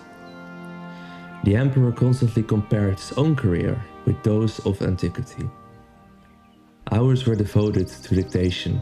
Secretaries recorded memoirs and military analysis. Evenings frequently extended deep into the night. Conversations ranged across every imaginable subject: government, religion, science, literature, war, and destiny itself. Visitors often remarked upon Napoleon's extraordinary memory. He could recall troop numbers, battlefield positions, and administrative details from decades earlier. The exile became a living archive of his own empire. Gradually, the household began to shrink. Lascaux was expelled from the island in late 1816 after attempting to send unauthorized correspondence. His departure deeply affected Napoleon. The monotony of exile intensified tensions. Longwood increasingly resembled a world in decline. Meanwhile, Europe moved on. Kings ruled securely, armies mobilized. New generations emerged. The man who had once dominated headlines became a distant memory. For Napoleon, this may have been the cruelest punishment. Not imprisonment, but irrelevance. By 1818, signs of physical deterioration became increasingly apparent. Napoleon gained weight, exercise decreased, long periods were spent indoors. He complained of fatigue, weakness, and persistent abdominal pain. Doctors offered differing diagnoses. Treatments varied. Nothing seemed effective. The unhealthy environment of Longwood likely worsened his condition. Damp air, limited activity, psychological stress, years of confinement, together they formed a destructive combination. Yet Napoleon remained intellectually active. He continued reading, continued dictating, continued fighting for his reputation. By early 1821, the end approached. Napoleon spent increasing amounts of time in bed. Food became difficult to tolerate. pain intensified. His companions recognized the seriousness of the situation. The emperor himself seemed aware that death was near. In April, he dictated his will. It was both a legal document and a political testament. He distributed gifts, issued final instructions, and expressed enduring loyalty to France. Outside, storms swept across St. Helena. Inside Longwood, the former master of Europe slowly faded.